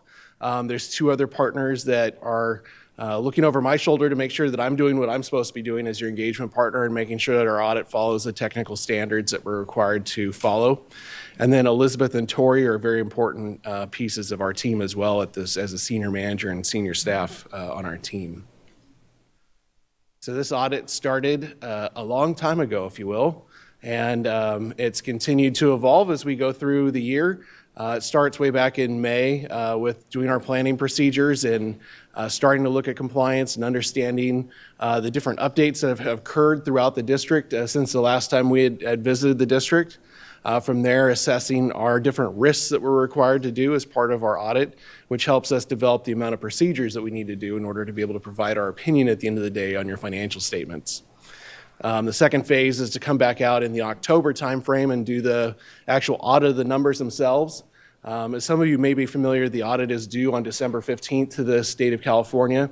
However, this year you had to have an extension because of the J13 waiver for the days that the district had to close school because of the weather and storms that you had there. And that was something that was very common throughout California school districts this last fiscal year. I believe when I talked to the state controller's office, they said they had over 800 school districts that had an extension this year because of the J13 waiver issues and having those approved by CDE.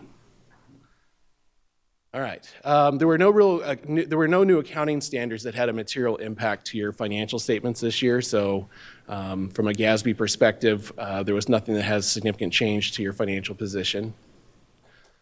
As far as audit adjustments go, there was one audit adjustment, and again, if you've seen my presentation before, this is one that the one corrected audit adjustment relates to work with the Sacramento County Treasurer and your bond funds.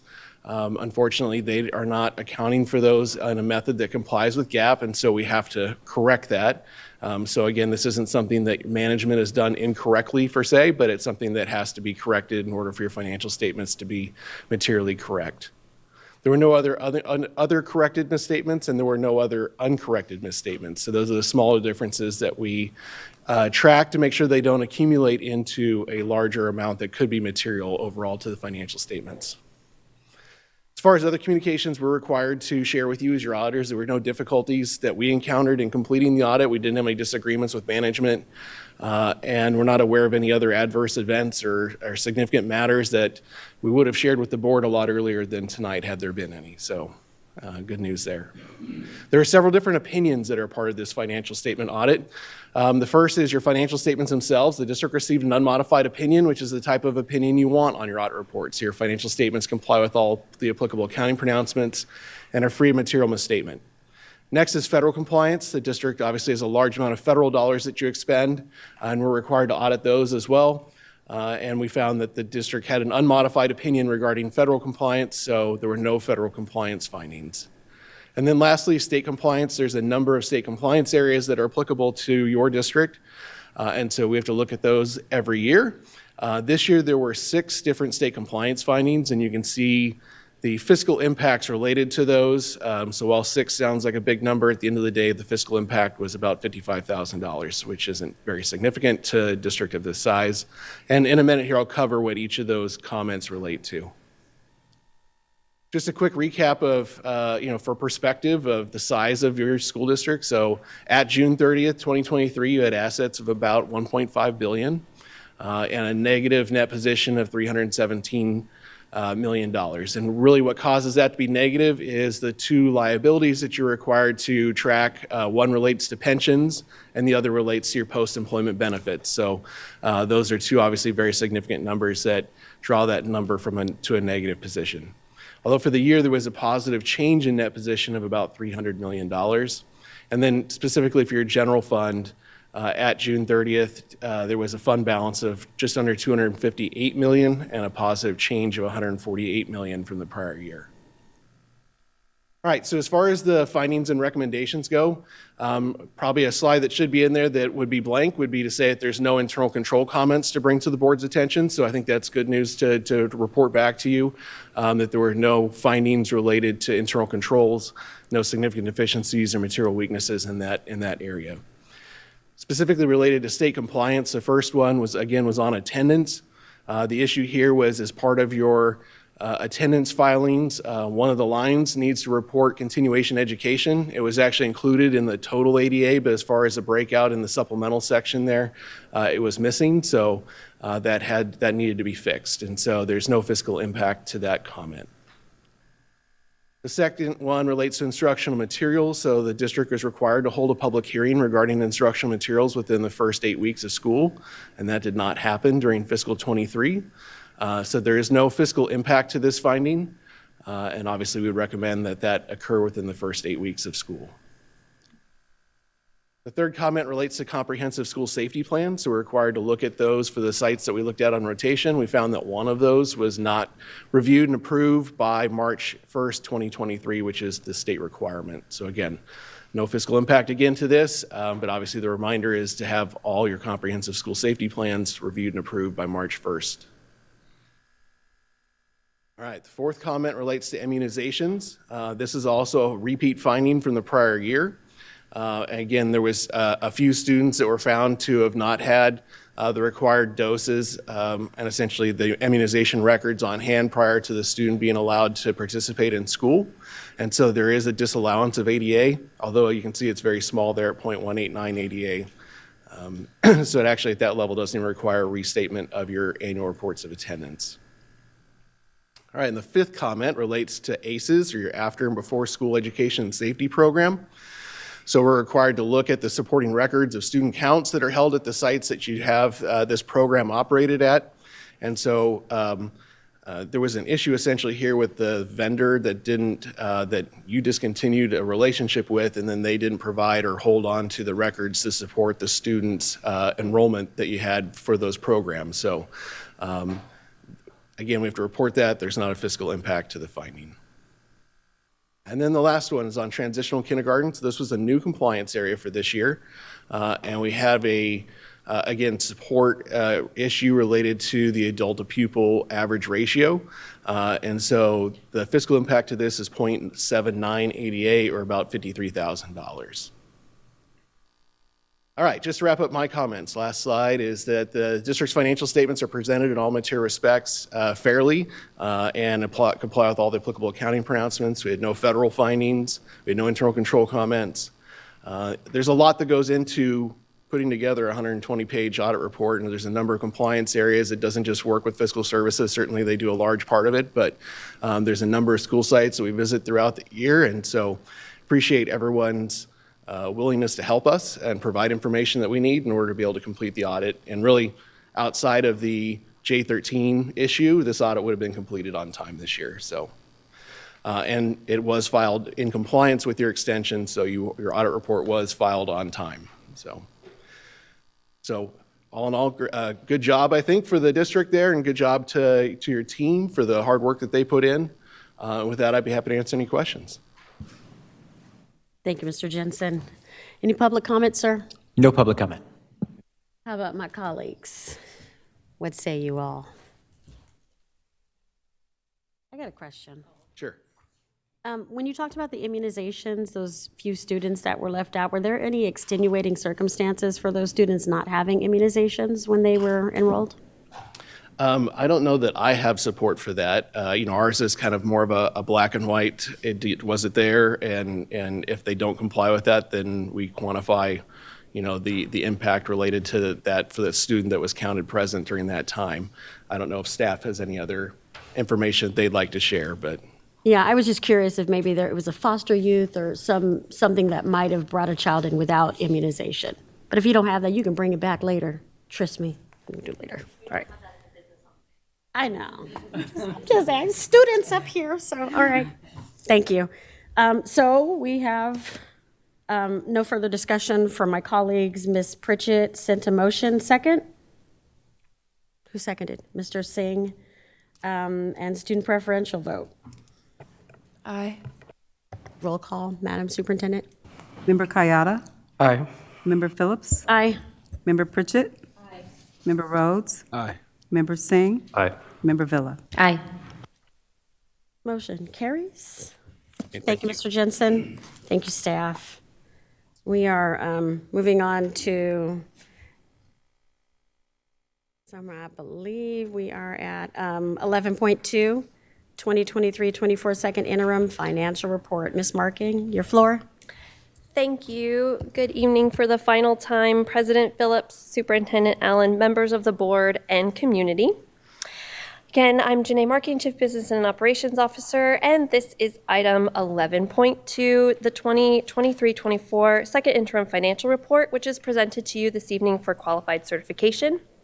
First, thank you so much to Jesse Castillo, Assistant Superintendent, and Cindy Tao, Director, and their teams. So many people contribute to this report, and their time is appreciated.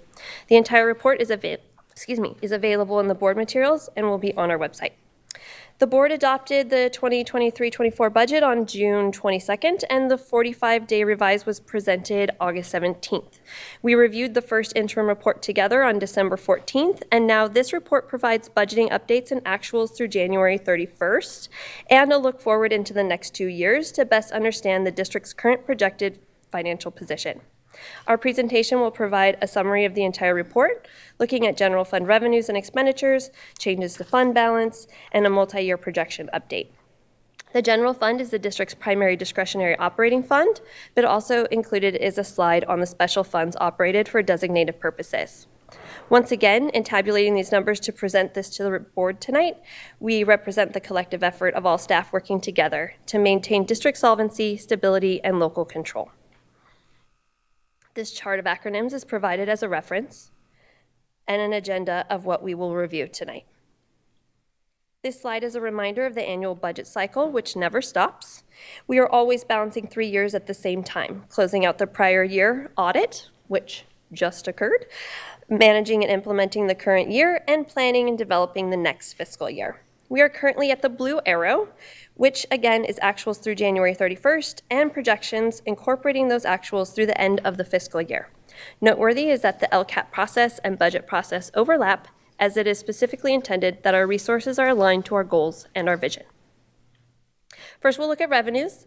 Again, these are actuals through January 31st and updated projections based on those numbers. Approximately 66% of general fund revenues are unrestricted, while 34% are restricted for special purposes, such as Title I or special education. Unrestricted funds are largely discretionary, and restricted funds are spent according to specific rules. We receive revenues from 4 primary sources, the largest, of course, 64%, being the Local Control Funding Formula, or LCFF, which is from the state of California. Next, federal provides 19% of district revenue, other state is 16%, and local revenue is about 1% of the total. This chart provides an overview of revenue by source at 3 different snapshots in time. At our adopted budget, again, June 2023, first interim, which is through October 2023, and second interim through the end of January 2024. As of this report, the total projected revenue for the fiscal year is $790,211,395. There was very little change in LCFF, about a 0.01% increase from the first interim budget projection. Federal revenue increased by about 5%, and other state revenue increased by about 3%. This slide provides high-level information on the revenue changes represented in the previous chart to call out the big adjustments for you. Both federal and state revenues increased due to budgeting of carryover funds, meaning they were carried forward from the prior year and budgeted in the current year in restricted programs. Additionally, there are adjustments for enrollment true-up and one-time interest funds that were earned. Next, we move on to expenditures. Approximately 53% of general fund expenditures are unrestricted, while 47% are restricted. And remember, looking at our revenues a few slides ago, only 34% of our revenues are restricted. And so you see here that the proportion of restricted expenditures exceeds the amount of restricted revenues. That leads to the contribution, which we will look at together in a future slide. This chart shows expenditures by major account code compared by the same 3 snapshots we looked at before: adopted budget from June, first interim through October, and second interim through January. We can see the variances by category as annual spending activity has progressed. Important is to consider why the variances have occurred. We know that most significantly, the district continues to settle contracts with all labor groups that also include retroactive payments for the 2022-23 school year. Additionally, this analysis calls our attention to escalating contract costs between the reporting periods, highlighting that our work to review the district's contracting needs and procedures is important to continue. Let's take a look at the details on these changes. First, expenditures total $852,835,651, which is about a 2.3% overall increase since the first interim. Looking at larger changes, you can see here that again, certificated and classified salaries and benefits increased as the district is engaged in negotiations, achieving settlements for the 2022-23 fiscal year with all employee units. And in February, the board approved an agreement for the current year and next year with SCTA, our partners representing certificated staff. Additionally, while books and materials decreased slightly, services and operating increased due to adjustments supporting programmatic needs. Lastly, an estimated contribution of about $107,000 has been added for the Adult Education Fund. Next, this is a look at the total general fund contributions for this fiscal year. Contributions occur when unrestricted general fund revenues must cover excess restricted costs due to insufficient funding for our special programs. You can see the projected contribution to special education remains the same as projected at first interim. The contribution made to the routine restricted maintenance also remained consistent with prior projection. And as mentioned in the last slide, as mentioned in a past slide, this slide now also reflects the Adult Education Fund projected contribution that is necessary to support programmatic needs. Moving on to put it all together and do some math. This chart shows a comparison of total revenue to total expenditures in our 3 snapshot timeframes: adopted budget, first interim, and second interim. We've already discussed the changes since adopted budget, and although there's a large jump in expenditures since June, we understand the changes because they were expected. Next, a look at how general fund balance is changing alongside the revenue and expenditure totals. As you know, fund balance is a projection of the one-time ending balance dollars that are a result of any surplus or deficit of overall budget spending. As of this report, total projected ending fund balance for the current year has decreased to $197,676,739 because of the known expenditure increases. This chart also shows the components of ending fund balance, both unrestricted and restricted, and we see that the amount of unrestricted fund balance decreased more than the amount of restricted fund balance. Moving on to look at our forecast tool, the multi-year projection update. Our interim reports require a multi-year projection, which is a look at the current fiscal year plus 2 future years to determine what the certification will be, positive, qualified, or negative. Certification is objectively determined based upon known assumptions, and again, staff is recommending a qualified certification for this evening. This slide provides major revenue assumptions driving the budget. First, the district is experiencing declining enrollment, which we will look at on a future slide, which negatively impacts revenues that are based on the number of students. Annual cost of living adjustments, or COLA, are based on the School Services of California dartboard, and these are also reflected. As a reminder, oh wait, I went too far, oh no. As a reminder shared in the governor's January proposal, COLA expectations for next year have decreased significantly due to the lower than expected state revenue. Information on the projected reduced COLA for next year was provided to the board in both December and January. Revenue projections also include the expiration of one-time restricted funds, use of carryover funds, and adjustments to special education. Let's look at major expenditure assumptions in the multi-year projection. Even without competitive compensation increases, the cost of staffing increased due to step and column movement, STRS and PERS contribution rates, and healthcare benefit cost increases. Because staffing is the largest expense in our budget, we are an organization of talent. Increases in salaries and benefits are important assumptions to include in our future projections. This is a look at the multi-year fund balance by the numbers all laid out. And this is the same information in a chart that's a little friendlier for analysis. This time, the 3 bars show current year budget as of second interim through January compared to projected 2024-25 and projected 25-26. You see that we continue to have positive balances of restricted fund balance as more and more state programs are established with restricted funds rather than unrestricted discretionary dollars. The chart also reflects unrestricted deficit spending, which we will continue to look at together to address right-sizing needs through a collaborative and transparent process. Recall, I just mentioned earlier taking a closer look at our contracting needs as an example. I'm sure your attention is drawn to the negative ending unrestricted fund balance in 2025-26 minus. This is a result of deficit spending, an impact of the significantly reduced COLA, which alone is over $15 million per year. As I mentioned, the multi-year projection is a forecasting tool. It foretells the future based upon known assumptions. If everything in this budget occurs as assumed and nothing changes, this math is the result. However, that is unlikely because 1, it is impossible to assume perfect conditions, and 2, we have time to act, to right-size, and to correct the deficit through collaborative work to ensure the district remains solvent well in advance of 2025-26 and beyond. Staff is already engaged in a systems review in order to make recommendations to the board. However, staff has made a recommendation for qualified certification tonight. This is based upon what is known at the time of this report and Language and Education Code Section 42131, which defines that a qualified certification is for a school district that, based upon current projections, may not meet its financial obligations for the current and 2 subsequent years. It is not necessarily an indication of district insolvency or fiscal mismanagement. Rather, this is a static snapshot that helps us monitor and identify need for preventative measures that ensure our fiduciary duties. Before we wrap up, here's a quick summary of our enrollment and other funds. This slide provides a look at district historical enrollment. Falling birth rates and mobility of families out of state has impacted the school-aged children population in California, and SCUSD definitely reflects a common trend that so many districts are managing.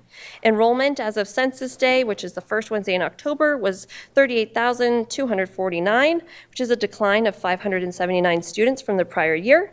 Though Census Day is another static snapshot, just like this report, we continue to track enrollment and attendance throughout the year. The district manages 12 funds in addition to the general fund, each with their own rules and restrictions. Across the board, these funds are rather stable and self-sufficient. Each has a positive balance, and there's no need for additional contributions with the exception of the Adult Education Fund, which was described earlier. In summary, the district is projected to maintain a positive cash flow in all years represented and satisfy the 2% reserve for economic uncertainties in 2023-24 and 2024-25. However, due to projected deficit spending and declining COLA, the projected negative unrestricted ending fund balance in 2025-26 indicates we may not satisfy the 2% reserve without adjustments. We know that ongoing planning and conversations are important to ensure our stability, and we anxiously await the governor's May revise to better understand projected revenue changes for the upcoming years. In conclusion, staff recommends board approval of a qualified certification per definitions provided in Ed Code 42131 for the 23-24 second interim fiscal report. This recommendation is not to say that I don't want a positive certification.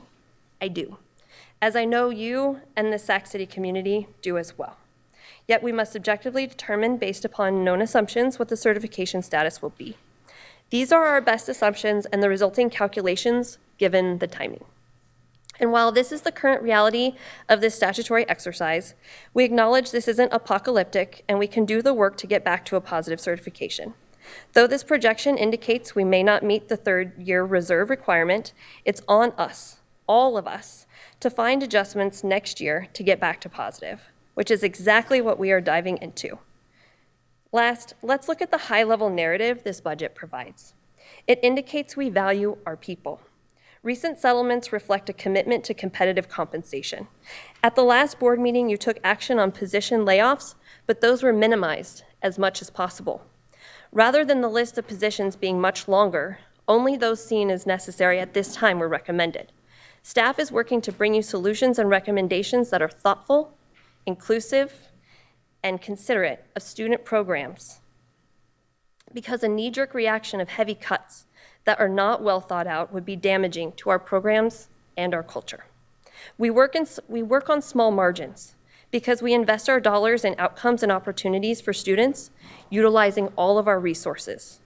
Assumptions changed since first interim. The reduced COLA, which could lower even further according to some preliminary reports, has a major impact on all districts. But now we adjust to make it work. This is local control, and it is a responsibility we have each year, all while educating students and compensating the people that do so every day. Went the wrong way. Thank you so much. Thank you, Ms. Marking. Do we have any public comments, sir? We do not. My dear colleagues, I'll say what say you, but Taylor, Mr. Kayada, go ahead.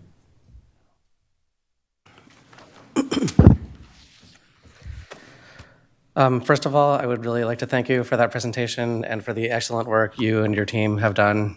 And I know that when I say your team in this situation, the budget involves probably every single person working here in Serna Center as well as at our sites. So really appreciate it. And I know I said this before, but I am so glad to have you here. The transparency and insight that you offer, the unfiltered opinions that we get as a board to allow us to make the policy decisions is truly appreciated. I think, you know, that last slide of your presentation really speaks to how much confidence I have in you in this role and how confident I am that with you at the helm, we are going to be able to not have the dire consequences that someone might predict if they were looking at this without context. You provided the context and the clarity about where we are right now, what this actually shows, and that it's not foretold. So now I would like to turn to kind of where I would like to go tonight with that very much in mind. And Also with the recognition that I did tell you this before, so I'm not trying to take anyone by surprise. At the appropriate time tonight, I will be making a motion that we approve the second interim financial report with a positive certification rather than a qualified certification. The reason that I'm doing this is because I believe objectively that this board has additional information that supports the positive certification. Education Code Section 42131, which you referenced, states that the board can make their determination based on our assessment, which may include additional financial information known by the governing board of the school district to exist at the time of each certification. So my recommendation to my colleagues for a positive certification is not based on something in the future or something in the cloud, something subjective. It's based on what I believe to be the case now.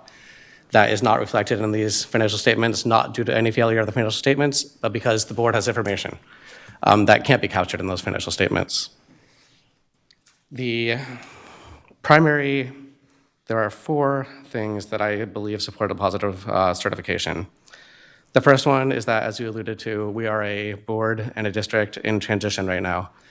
We have started making changes that are not yet reflected in our financial statements. We've increased staff cost. We've started hiring for more staff. We're trying to grow our in-district support for our children, which will have many positive impacts. But we also haven't yet transitioned away from all of our contracts. We haven't looked at every area.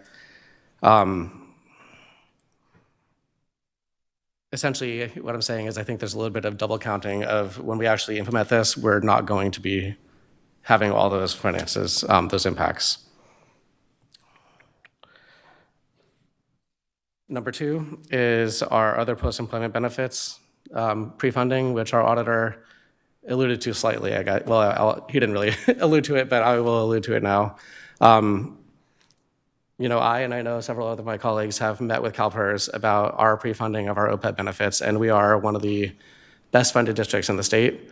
And that is something good to do, but it's something that we can't reflect in our financial statements because that's considered essentially a reserve that is untouchable when that is not, in fact, the case. If there's a year where we're financially down, we can choose to not spend on OPEB that year. So it's not that we're using that for ongoing expenditures, but rather that we can actually pay for our retired employees' benefits out of that in a particular year, and we don't have to necessarily contribute in a given year. So that is going to bring us down in that third year to a lot closer to being in the black. The third one is what's been talked about a little again also is in the previous presentation, that we're soliciting a strike waiver, that we have agreement with our union partners, and we're working very closely with the state to get that handled. That's $47 million. That will have a dramatic impact on those next 3 years. And finally, I think this is the most important one, is that because of our willingness to really open our books and be honest as a board and as a team about where we are, what things cost, and what it means to invest in our community and our students and our staff, we have an unprecedented positive relationship with our union partners right now, which means that this might be bad if we didn't think we could work with them to address situations, if it actually turned out to be negative. But that's not where we are right now. We've created strong bounds, and I think that not acknowledging that actually sends the wrong message for future negotiations, which can take us off of our trajectory of improving the district, which I believe will ultimately increase our ADA and have lower costs.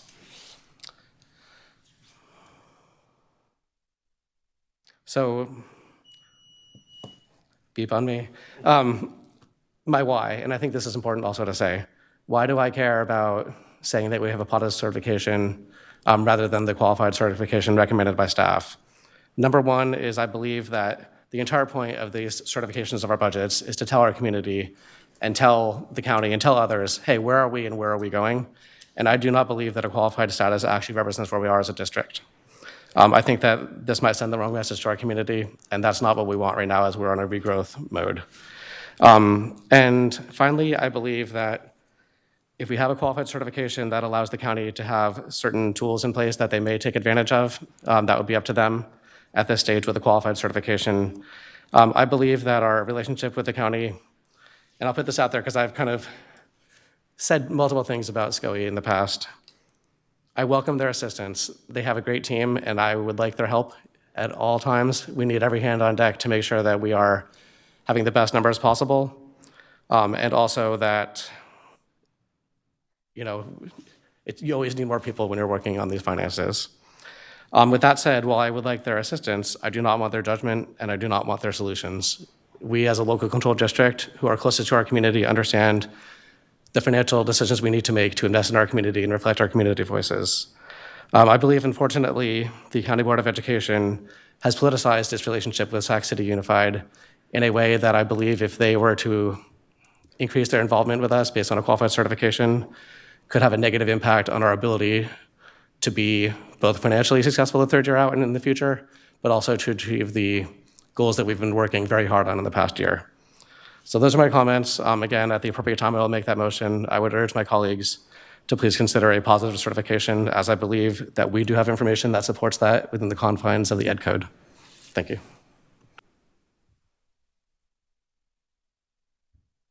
Thanks, Mr. Kayada. Anyone else? All right, Ms. Villa. I will keep my statement short. I've said every time that when I come to this dais, when staff brings us recommendations, that I do not sit in your seat every day. I do not do your job. I would never tell you how to do your job. We can ask questions. We can definitely push and have conversations. But I appreciate when staff is bringing us a recommendation because I believe it's coming from true information that you guys work so hard on every day. I don't want anybody telling me how to do my job, so I don't want to tell you how to do your job. So I just want to say thank you for this presentation. Thank you for detailing everything. It is very troubling to digest, but I know that you're a creative and very professional, smart individual. So thank you. Thank you. Thank you, Ms. Villa. Mr. Singh? All right. I think it's possible to be both. I think we have great staff, and I appreciate you and the team.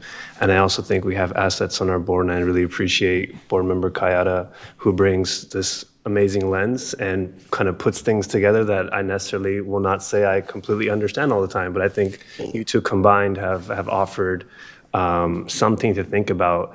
But the one piece that stuck with me out of everything that was said is that when I read Ed Code and I read legalese, I immediately think to the fact that there is something that talks about the fact that if we have information, if we have an understanding of financial information or budgetary understandings, that we can make that, we can push for a positive certification. And I understand that, and I really like the recap that you provided at the end. I definitely agree that we were heading in a good direction, and I definitely agree that the community has expectations of us, but I also am mindful of what a qualified budget kind of does for the community and can have a negative impact on us, as it has in the past, right? Prior to your time coming here and maybe prior to even my tenure on the school board. So I say this with all respect that I support you and I really do appreciate the thoughtfulness.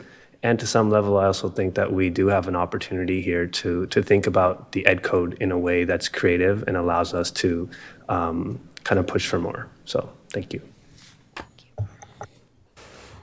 All right, I got a simple question. So what's a more solid time for a certification to actually matter? If we are, and kind of talking to my colleagues, if we're talking about doing something like pushing for a positive certification based on principle, but not entirely, would it be, to you, Ms. Marking, would it be more solid if it happened in the second interim or if it happened in the third interim after we at least know we've gotten the governor's revised budget data? What would be more solid? Because I realize it just happens around and around, but. So I appreciate all the comments that have been made and the overwhelming support for not only me, but my team. It's so meaningful, and I just want to say thank you, our gratitude for your support. We've put forward our known assumptions at this point. I've made notes from this conversation, and to your point for the third interim, we can look at wrapping some of these things into there. We have to bring you this report, actuals as of January 31st by March 15th. That is the statutory requirement. That is the timing confines that we have. Within the frame of the few short months, the COLA has dramatically shifted, And it's just, again, the timing, we weren't going to take a hammer based upon the shifting COLA and its still projected status. So to your point, yes, we're getting more information about what's happening at the state level all the time. We are anticipatory of the May revise. That will give us increased perspective on our assumptions. But again, that is also time-bound. And as I said, preliminary reports are the COLA could be shifting down. I don't want to be too hopeful, but there was a circular that came out today from school services that said personal income tax, or PIT, is actually above, just slightly, but above what was projected. And so they're now trying to figure out, what does that mean for the COLA? And so it's hard to actually answer your question, because I wish I had the crystal ball that allowed me to give you a more succinct and accurate number. And unfortunately, again, appreciative of all your support, but I don't have a magic wand and I don't have a crystal ball. Right. And I completely and absolutely understand that sometimes magical means that the permissive language of may makes sense, because you're saying it certifies based on current projections that will meet its financial obligations for 24-25, but may not meet its financial obligations for 25-26. So to me, it doesn't necessarily sound like we're saying 25-26 is going to be a problem year. We're very comfortable with being able to make adjustments as long as we're making sure our students are healthy, our staff is healthy, and that our district keeps its nose above water. So a May, as far as I'm concerned, dear colleagues, is pretty good. And that's why I want to make sure that we are comfortable with the diligent work and the hard work that our staff has put in to come to us. May does not mean that we are treading, we're not treading, I don't even know the word for it, skating on thin ice or something to that effect. It doesn't mean that. It means that we are being mindful. Yes. And that we are being, not highly concerned, but always aware. So, guys, I always look at a different way sometimes when you guys say that. It makes sense. If we could go positive now and it made sense to go positive now, that would be up to us to decide. But, I mean, it's almost the portrayal of a positive that looks better. So if we're considering, having a positive qualification in attracting people to this district and attracting students to this district, maybe I can understand that if we were going to do it that way. But if it's something that we have to continue to be mindful of and have it presented to us in a manner that we can be responsible with our statements, also knowing that it's not saying that the district shall, it says that we may, that we could play it safe today and maybe reconsider when some other stuff comes around. Of course, if COLA is a hot mess, it's not going to make a difference. But I do know that whether it is positive or whether it is a qualified is not going to set SCOE off, because we're no longer under their heel. So We are not currently lack of going concern. correct. And I just want to make sure you guys kind of understand that. We all got to make a point, but I just want to make sure that if we understand that there's still permissive language here, it does not necessarily mean that we are saying that we're going to be in trouble. We're saying that there may be an issue, but we know that we're proactive and we trust our staff to make sure that we're handling our business. So that's for y'all to consider.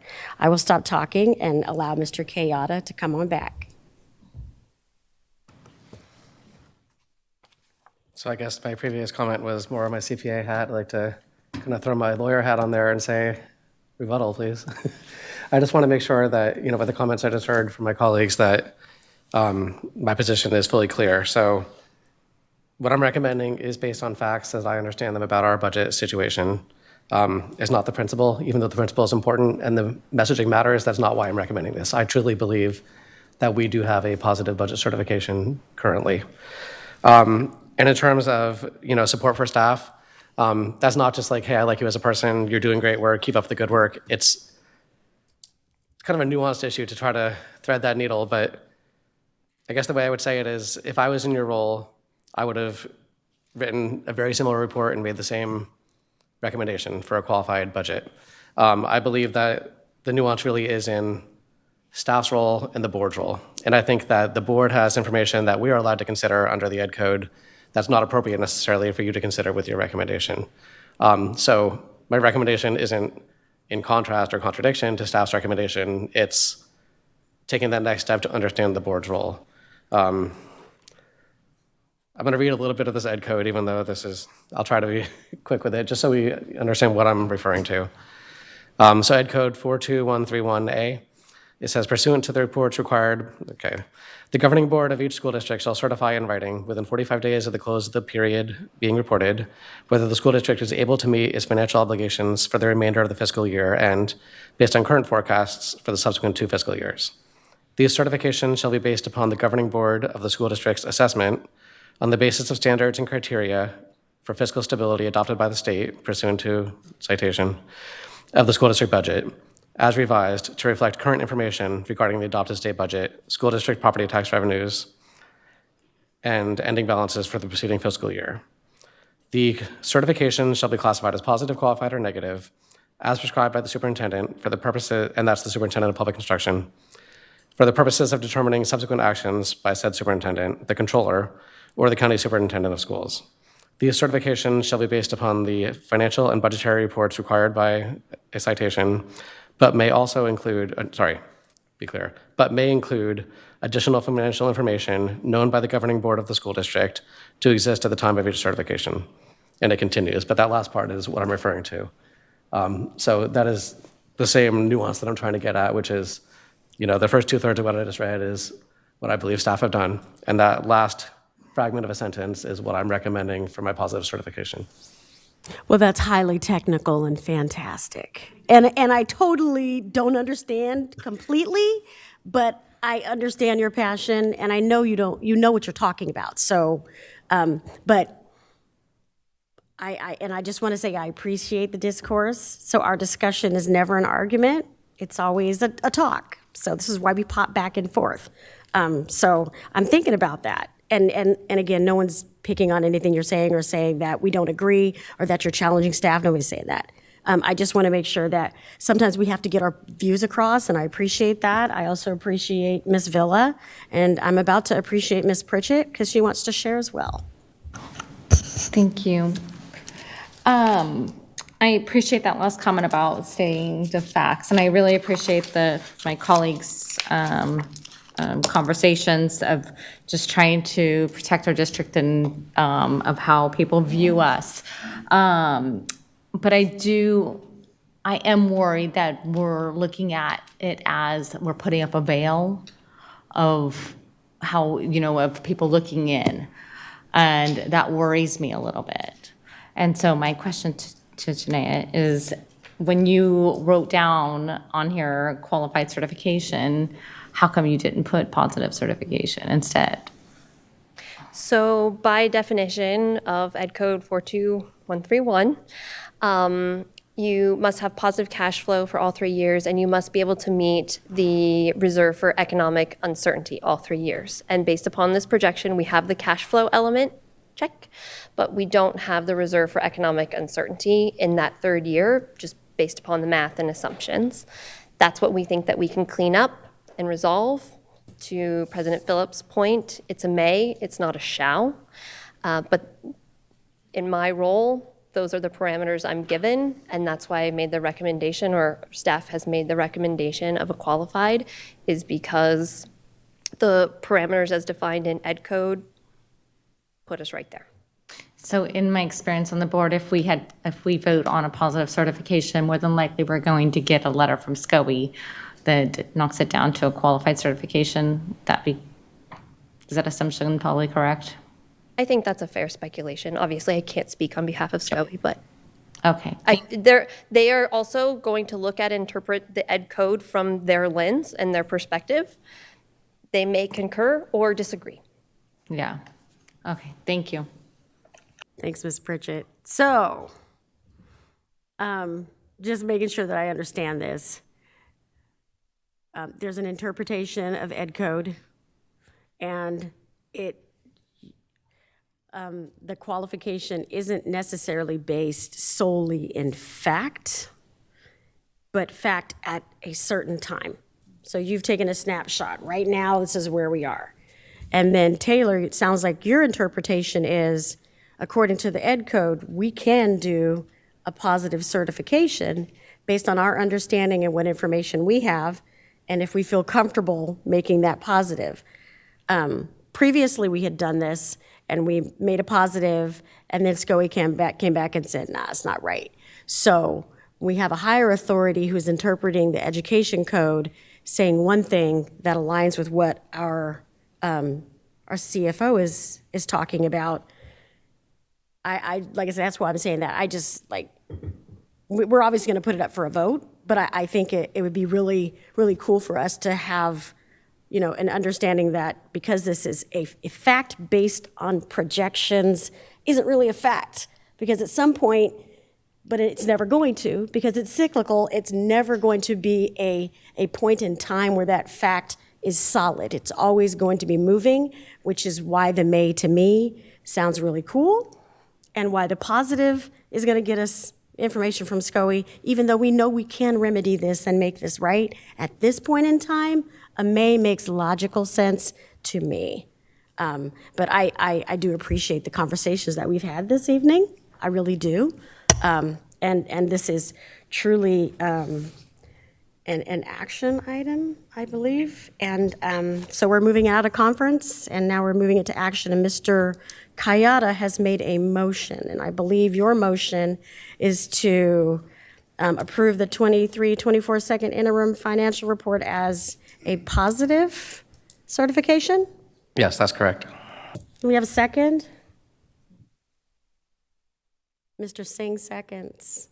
Maybe have a roll call, student preferential vote, please. I'll abstain.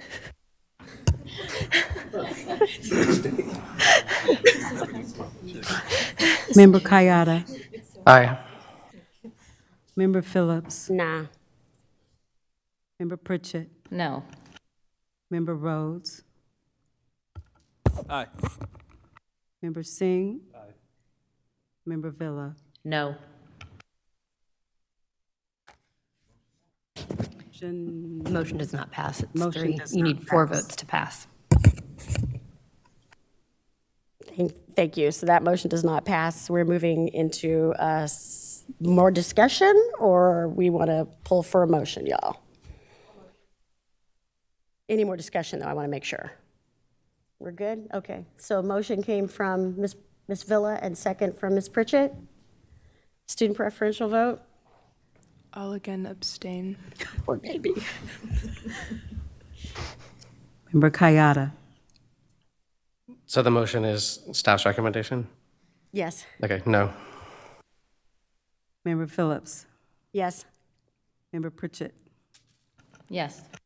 Member Rhodes. Yes. Member Singh. Member Villa. Aye. That motion passes. Okay. I appreciate the robust conversation. Ms. Marking, we appreciate all your work. This is the last time we're going to see you tonight, right? You know, we're having such a good time. Maybe I'll just stay. No. Thank you so very much for your consideration, your time, your discussion, and most importantly, your support. It is appreciated. Thank you. Thank you. All right, moving on. We're checking the clock. We are unfortunately a little behind, but I really love the good conversation. So we're at 11.3, early learning and care. Is Dr. Eleva? Yes. Okay, Dr. Gibson, let's go. Hi, good evening, Madam President, Superintendent Allen, and Board of Trustees. It's an honor to come before you and celebrate that we are a pre-K-12 district, also known as Cradle to Career. So we want to celebrate that, yes? My name is Olivia Hughes Gibson, Assistant Superintendent, so it's an honor to come before you to share an update on how we're doing as a district. As we know, we have a lot of work to do, and we have an opportunity to close the opportunity gap and the achievement gap at the youngest level, yes? And so here we are to talk about how might we interrupt inequities. So thinking about our mission and vision and moving into and beyond Generation Alpha, can you believe that? We're about to go into another generation that's entering our system. So we have a vision and a mission. We provide high quality early educational experiences and equitable support to ensure school readiness and the whole child development. Our vision is that every student will receive high quality educational experiences that spark curiosity, foster creativity, builds literacy, promote a growth mindset of how might we be able to, right? And strengthen relationships in order to thrive in life and contribute to the world. So tonight, I just want to go over is what is early learning so that we have a shared understanding and definition in language. Who do we serve? And whole child assessment that we use, and so a little bit of data. What we mean by P3 alignment efforts and next steps. So what is early learning? Well, our state, California Department of Education, talks about that we are taking a stand to really define that early learning starts with our children at 0 to 3. And it doesn't stop there. It actually goes to the age of 8 years old. So what you see before you is the continuum from 0 to 8 years old. Early learning with our infant toddlers, 0 to 3, pre-K, which is typically our 3-year-olds and 4-year-olds, our wonderful transitional kindergarten, and now you see it all overlap as a part of the whole universal pre-K initiative to then go into kindergarten and 3rd grade. So when we say early learning, we really mean 0 to 8. To support that, here's a little bit of research from Harvard University, which basically just talks about that the brain grows rapidly between 0 to 8, and that as children are having these interactions with adults and having these opportunities to tap into their curiosity and hands-on learning, that it doesn't take much. They're picking it up. And then you notice that the older we get, it takes more effort. So we have a great opportunity to work with our youngest learners. This is also some research that I wanted us to just kind of call out, is that in the state of California, based on the CDE and Ed Source Analysis in 2019, 48.5 of our 3rd graders met or exceeded standards in English language arts in California. So what about the other percentage? Also from the KC Foundation, they mentioned that students who don't read proficiently by 3rd grade typically are 4 times more likely not to graduate from high school with a diploma. There's other research that talks about that there's a word gap. So even if children are in preschool or pre-K, if you will, that exposure to language and print-rich environments is very important. So when we think about the socioeconomic background, as you can see here, depending upon the circumstances, that a child may only get 616 words exposure. If they are a part of a family that is considered working class, maybe 1,251. And if they're from a professional family, if you will, a child may be exposed to 2,153 words. And so that informs us to say, how are our classrooms set up to provide print-rich environments, exposure to language? And guess what? Words are free. Words are free. The other piece is children who attended state pre-kindergarten programs have statistically significant and meaningful gains. And so us being a pre-K-12 cradle-to-career district, we have this wonderful opportunity to build a strong foundation for our earliest learners so that as they matriculate through our district, they will all be graduating college and career readiness. So that means readiness starts at the lowest level with our youngest learners. How does this inform our schools? Well, we have this term called developmentally informed or developmentally appropriate practices because we believe that all children, they grow and learn at different paces and what have you. And so we want to make sure that we strengthen our tool belts around how might we differentiate the learning experiences and the instruction in the classroom and make sure that it's developmentally appropriate. Here is just a QR code if you're interested. It takes you to the Help Me Grow so that you can kind of see what the developmental milestones are for children when they grow from 0 on up to teen years. Who do we serve? So for early learning and care in particular, we have the honor of supporting our district. We're providing options for our families. Through SETA, we have Early Head Start, as well as from the the California Department of Social Services, where we provide childcare. So with that being said, this helps to support and provide services for children ages 0 to 3 years old. We also have state and federal preschool, so that's Head Start and state preschool that serves our three-year-olds and 4-year-olds. And we have different options, some that are Monday through Friday, year-round, and then some that align to the school day, which is Monday through Friday school term.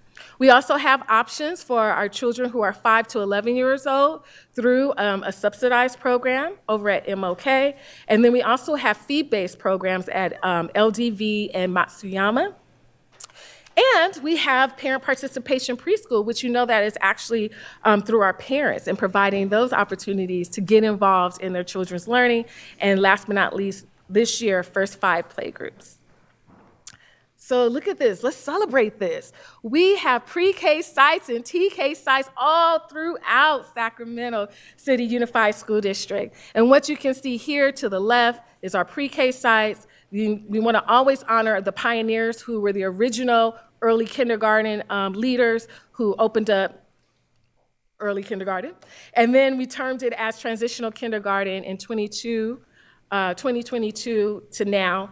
And so as we move into next year, we're opening up, hopefully before next year, American Legion and Elder Creek with infant toddler classes, CB Wire for pre-K, and then you see the new 6 sites for TK. This is our demographics, just aligning to our district and how we identify the various groups that we serve. And so you can see what that looks like in our pre-kindergarten by race and ethnicity. And so now we'll look at a little bit of assessment, because yes, we have assessments with the youngest learners. And as we think about alignment, how might that assessment data be used, right, to inform the receiving teachers as children grow within our district? What we use is the desired results developmental profile, which basically assesses the whole child and is aligned to the early learning foundations. And what you see there is fall and winter reports, and it measures self-regulation, social emotional development, language and literacy development, the cognition when it comes to math and science, and physical development. So typically the way this assessment is administered is that a teacher sits down with a child and also observes the child as the child is exploring in the classroom, and they're constantly taking data, observational notes, and then they score the child on a continuum to see if they're at exploring or building and what have you. You will see a lot of green up there because it's showing you that children are progressing. The reason why you're seeing a lot of yellow is because we have 3-year-olds in our pre-K classrooms, so they need to have a little bit more time to develop. Also, what is exciting about when you have your youngest learners is that the families are more involved. So we have the opportunity to not only build a foundation for the youngest learners, but also to support families as they navigate through the system and to be involved in school at the earlier grades. So here are some DRDP parent surveys. As you can see, the majority are very satisfied with our programs. And then as a department, we like to do internal audits and self-assessments. So we have our own family survey. And as you can see here, when we think about a welcoming environment, because we are the first experience that families and children have into our district. So we want to make sure that we're looking at our welcoming environment. And so here's a quote from some families. They said, school staff seek my input to better understand my child and family. So 83.9% said yes, excellent, very good, they agree. There's things about effective communication. School staff communicate with me in my preferred language using words that are easy to understand, 84% excellent and very good. And then when it comes to student learning, during conferences, right, teachers and I exchange valuable information about my child's strengths and challenges, 83.9% excellent and very good. And there's a couple of comments there, but we just wanted to highlight that for you to let you know that we're doing our due diligence to welcome families into our school system so that they have the confidence and the relationships, and then they move on through the upper grades. P3 alignment. So I'm just going to go over a couple of efforts that we're doing around alignment of our systems. We know that leadership matters. So as our principals who may not necessarily have an early childhood education background, we want to support them with that. And some of them actually do. And so this gives them permission to really pay attention to their youngest learners. So what we do is we gather the principals once a month and we talk about them leading the learning around early childhood development, learning environments, developmentally appropriate practices, and early literacy. And it's evolving into a community of practice. And what you see there are a couple of pictures of our wonderful principals talking about their pre-K, TK, and kindergarten classrooms. Here, we're extending the conversation to go to the sites and where teachers are coming together. So if you see to the left, giving a shout out to Woodbine, where we have pre-K, TK, and K teachers coming together to talk about vertical alignment. And what we mean by that is alignment between learning foundations and content standards, assessments, curriculum, and instruction practices, interventions and supports, and then once again, the classroom being that third teacher, right? Because the way we set up the conditions in the classroom supports the learning as well. Now, this one's really exciting, and we can really pave the way for the rest of the county and the state. So, in partnership with the California State University, Sacramento, we are trying to do and working on the possibility of pre-3, which pre-K to third grade demonstration sites. And the idea is that we want, as a district, to ride this wave of P3 alignment and be the example. So this is an exciting endeavor. I believe Assembly Member McCarty is identifying funds to help us with this endeavor. And this is also a pipeline with Sac State into our schools. So this is really helping with the workforce. Also, with our labor partners, a shout out to SCTA, who is a part of us in shaping this and also coming up with a selection committee and application process. So this is a really exciting endeavor that we're taking on as a district. And here we are, infant toddler. So to promote that cradle to career pathway, this baby right here is so interested, right, in books. And so what we want to do is really celebrate that we can get our children as young as 0 to 3 years old. We're going to have an infant class at American Legion. We're going to have a toddler class at Elder Creek. And we're going to provide comprehensive services around education, health, family engagement, and home visits. All of this is funded through Early Head Start and the California Department of Social Services. It will be regulated by Title 22 licensing, just like our pre-K classrooms. And of course, we are held by accountability standards, such as the EHS performance standards. And then, once again, as we are the ones that help to welcome families and children into our district, we really want to promote authentic family engagement. So not only do we have you all as our wonderful board of trustees, we also have a policy council because of Head Start funds. And what you see here is a picture of our parents, right, all across our district who are also doing what you do to hold us accountable, to look at our enrollment, to look at, various initiatives, and that they help us to make decisions around our budget and policy. So once again, really supporting families as they, right, gain the skills and confidence to be more involved in their children's lives when it comes to education. We also have family partnership agreements to support families around their own goals. So let's say there's a family that wants to buy a house one day or is interested in a particular job. Not only do we support the child, but through Head Start, we support the family. And that's exciting, and it's such an honor for us to be able to do that as a district. And then we also do parent workshops and cafes. Oh, okay. And so partnerships, just want to honor the partnerships here. And so what you see here is us going out into the community. The whole department said we're going to shut down for a minute to really get out in the community so we can get those resources for families. So we just want to recognize various organizations there, as well as SETA, Sac State, SCOE, West Ed, the Center of District Innovation and Leadership in Early Education, and MetaView, Birth and Beyond, and a few other community organizations. And so when it comes to next steps, of course, you know that pre-K and TK now, but anything before first grade is not compulsory education. And so when we talk about the importance of coming to school and attendance and all that, we have the opportunity to help families with understanding that, so then by the time they get right to the older grades, they'll have a strong foundation to really bring their children to school to help us with our attendance. Also, it's a strategy for of increasing our enrollment. So if we're starting with infant and toddler and pre-K and TK, right, it helps with enrollment in our elementary and beyond. Also, we want to continue to promote P3 alignment cradle to career across the system at all levels. So hopefully today you will hear us say pre-K-12.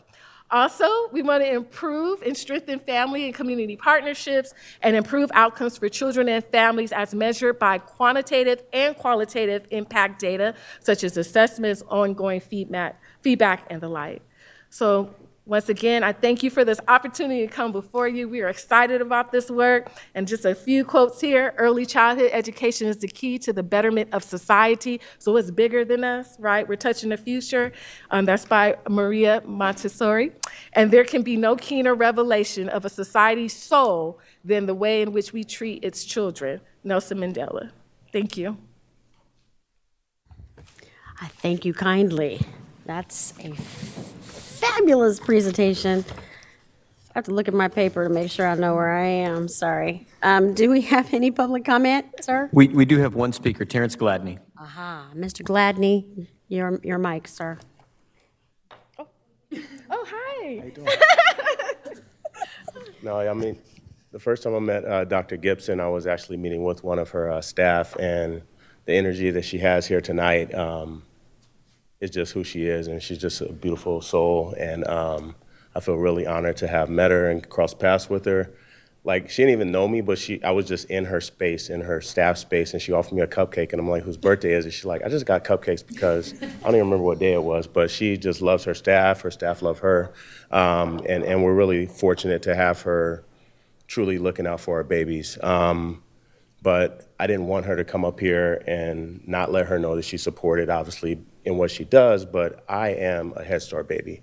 My mom was a single mom, and she put me in that system, and it allowed me to really honestly get a head start in my scholastic career. I was a very young parent. I had my oldest son at 18. We put him through the parent participation preschool. By definition, by history, I should have been a statistic. My son should have been a statistic. Because of programs like this, Head Start and the parent participation program, I was able to be surrounded by like-minded students that had parents that loved on them, but it was a community of parents in the same way that as a very young parent, I had other parents that I could lean upon, and it was a bunch of young black males or black babies in that space that have grown to be successful. And it's through this work, and historically in this district, what we've done is start our cutting at the roots of the tree, and we need to reverse that trend, and maybe we need to prune a little bit further off the roots, and allow those babies to actually nurture and see what they can become before we start, counting them as dead. So we know what the school to prison pipeline is, and it starts when our babies are young. So let's stop allowing the prison system and horrific outcomes for our babies to be projected by not investing in them at that stage. Let's combat that by really forcing literacy upon our students, before third grade. Let that, be what exists and how we operate in every document, whether it's LCAP or our school site plans, and speak to what we know to be true to reverse these trends. So thank you, Dr. Gibson. Thank you. Thank you, Mr. Gladney. Any board conversation? Oh, the buttons are lighting up. We're going to share tonight, aren't we? Ms. Pritchett, let's go. I just want to say thank you for that presentation and that upbeat, very upbeat personality. And I'm right there with you, Terrence. My I was a very young mother, and my son went to a Head Start program right over on CB Circle when I was a single young mom. And then later when I had my daughter, she was in parent participation preschool. And so I know firsthand the importance of these type of programs. So just thank you to you and your staff that are making this happen for our young ones and for our parents that are learning to navigate through these systems. So I just wanted to say thank you. Keep up the good work. Thank you. Ms. Segura? Completely just props to you and the presentation. It was so incredible and incredibly informative. Everything that the program is doing is so well thought out and cared for. And I just really appreciate being able to hear from you and learn more about that. Thank you. Mr. Singh? I just want to say that my first interaction, our first site visit, I think, was with Miss Toby over at Tahoe Elementary. So shout out to Miss Toby. And I just saw the impact. It was actually really interesting because it was the parent participation program is really important to me because it was actually a lot of young parents. And part of it is just trying to figure out how to be a parent and how to be in a room and interacting with other folks, and especially post-pandemic. It was a really important place for folks to come together and kind of learn how to parent or how to interact with other people's children as well, because you're trying to teach your own child, but also trying to see how your child interacts with others and how you interact in those spaces. And I think it's really important because when you look at the ecosystem of that space, you're actually interacting with other human beings who come from different backgrounds, different spaces. And I think that really encompasses the entire idea of being in school and being in these spaces, especially public school system, which is so diverse. So I appreciate this, but I also really appreciate the fact that we have multiple opportunities for parents, because that's really important. I know constantly we're talking about our after-school programs and other things that we can provide. And I think one way, especially when we think about everything is tied to enrollment and getting more folks to attend public school. And I think last week was like Public School Awareness Week or something. I missed it, but someone posted it. Part of this is us being able to talk about what we offer. Oftentimes people choose to leave the public school system because they think that the private school system offers more daycare options, offers more opportunities for their child to learn at an earlier age. That's not necessarily true. We just need to do better of telling folks that we have the resources and opportunities and doing a better job educating those early parents. So thank you for everything you do. Thank you. And this was an information item. But I truly appreciate this as a former Head Start teacher. This is a science.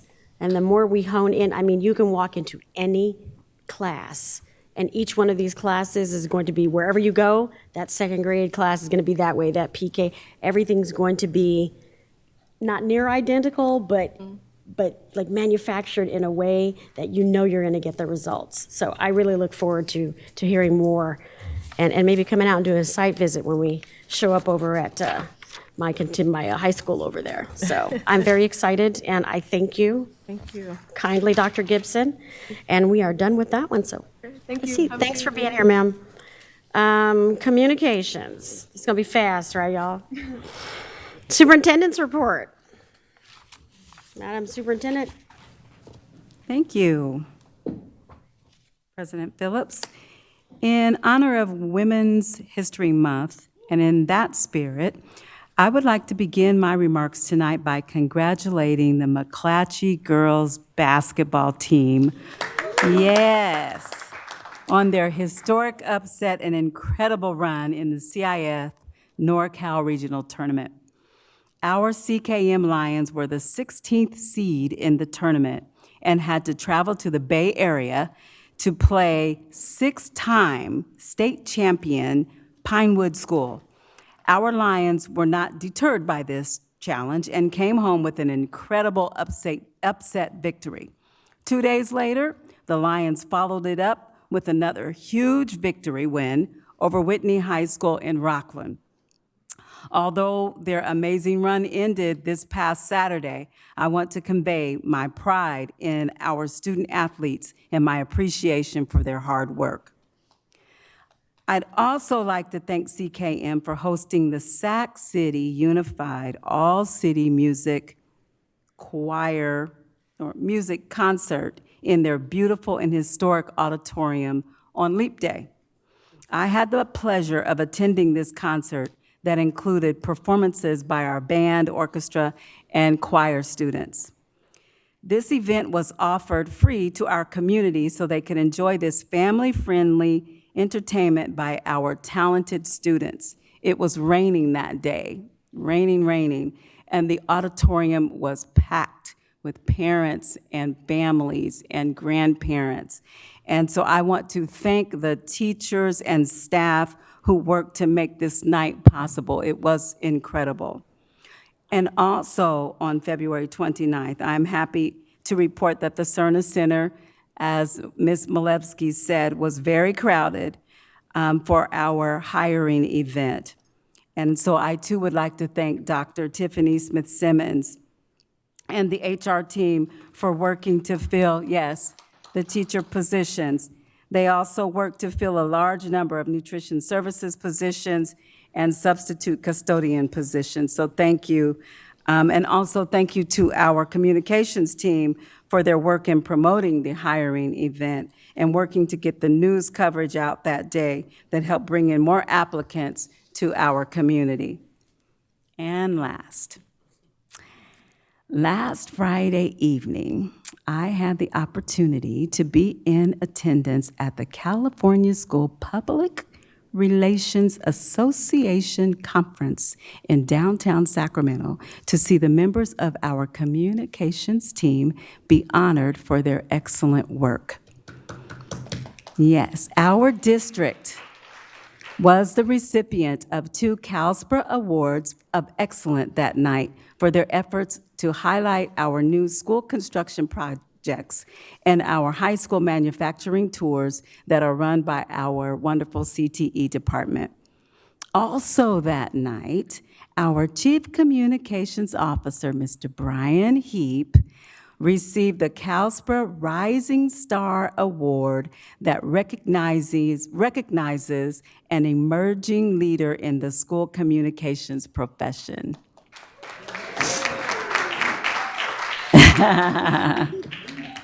So thank you and congratulations, Brian, and the communications team for your work to elevate all the positive things that are happening in our schools. So thank you. Thank you, Madam Superintendent. No president's report this evening. Student member report? At the last SAC meeting, I believe, we had the pleasure of having Mr. Kayada in the space, which was a super important and very beneficial aspect for us. We got a lot of great insight for our initiatives, and we're really excited moving forward to have more of you in the space. We've gotten notifications of a lot of you guys signing up for dates, which we're super stoked about. And if you have any questions about those upcoming things, you can shoot Vane an email or you can shoot me an email. More than happy to answer them. That is all I have.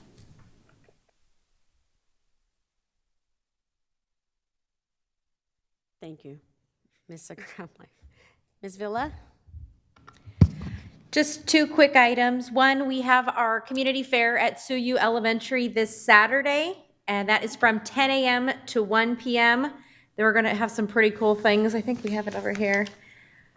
Meals, bike repair, student performances.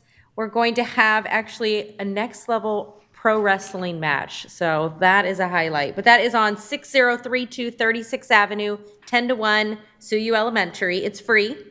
And then I just wanted to say thank you to Tahoe Park Elementary and Bowling Green. We were invited to their readathon, and we were able to read to a bunch of first graders and second graders, and it was a lot of fun, very entertaining. So I just wanted to say thank you to the teachers and staff who allowed us to come on campus and visit their schools. Thank you, Ms. Villa. Mr. Singh, today's sports news. Okay, I'm laughing. Let me try to get my thoughts. My thoughts. Okay, we have a spelling bee. Those are my thoughts. So, Terrence, thank you for reminding me. But we have a regional spelling bee competition. It'll be at JFK on Saturday. So please come through. I know we have was that Saturday the 16th? I hear Member Kayada is judging, so that's awesome. I believe they give us a list and how to spell it out, so we'll all be good. And I also know that we have a student from Phoebe Hurst who will be participating and a student from John Cabrillo. Is that correct? So come through. I think spelling bees are awesome.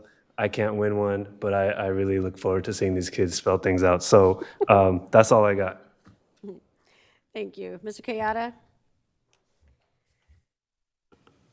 So first, just a brief statement for County Superintendent Dave Gordon and our elected Sac County board members. I think you saw a robust conversation tonight about a board and a staff that has positive intentions for our district. I know that now that we have certified with a qualified budget, there are steps you can take to exert some oversight over us. And I would please ask that you keep the politics out of this and respect the work that we are doing to build one of the best districts in the state right here in Sacramento. We would like your assistance, but we do not want your judgment or your solutions. And on a positive note, on the 16th, which is I think almost 2 weeks ago now, I had the privilege of attending No Child Eats Alone Day, which I was able to work with Supervisor Patrick Kennedy and the school site to put together and to bring to that middle school, which serves kids in my area and is part of my area. It was amazing. They had the kids out there kind of learning activities to get to know their peers. In middle school in particular, you come from different elementary schools, feeder schools, some of you come from outside the area. It can be hard to make friends. Middle school can be really hard for people, so that was really an uplifting event that we were able to take part in. And thank you to Centene, aka HealthNet, for sponsoring that. Let's see. Also, would like to thank Member Segura for the opportunity to attend the Student Advisory Council. I would encourage my colleagues to go. I learned a lot.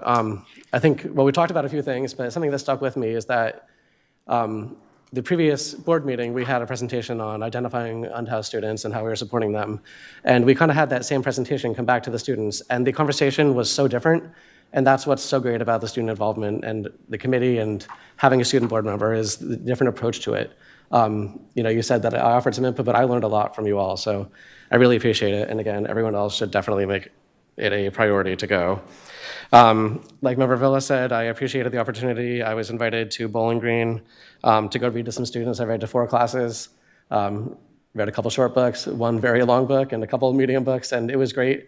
In every single one of the 4 classes, the kids had no idea what a school board member is.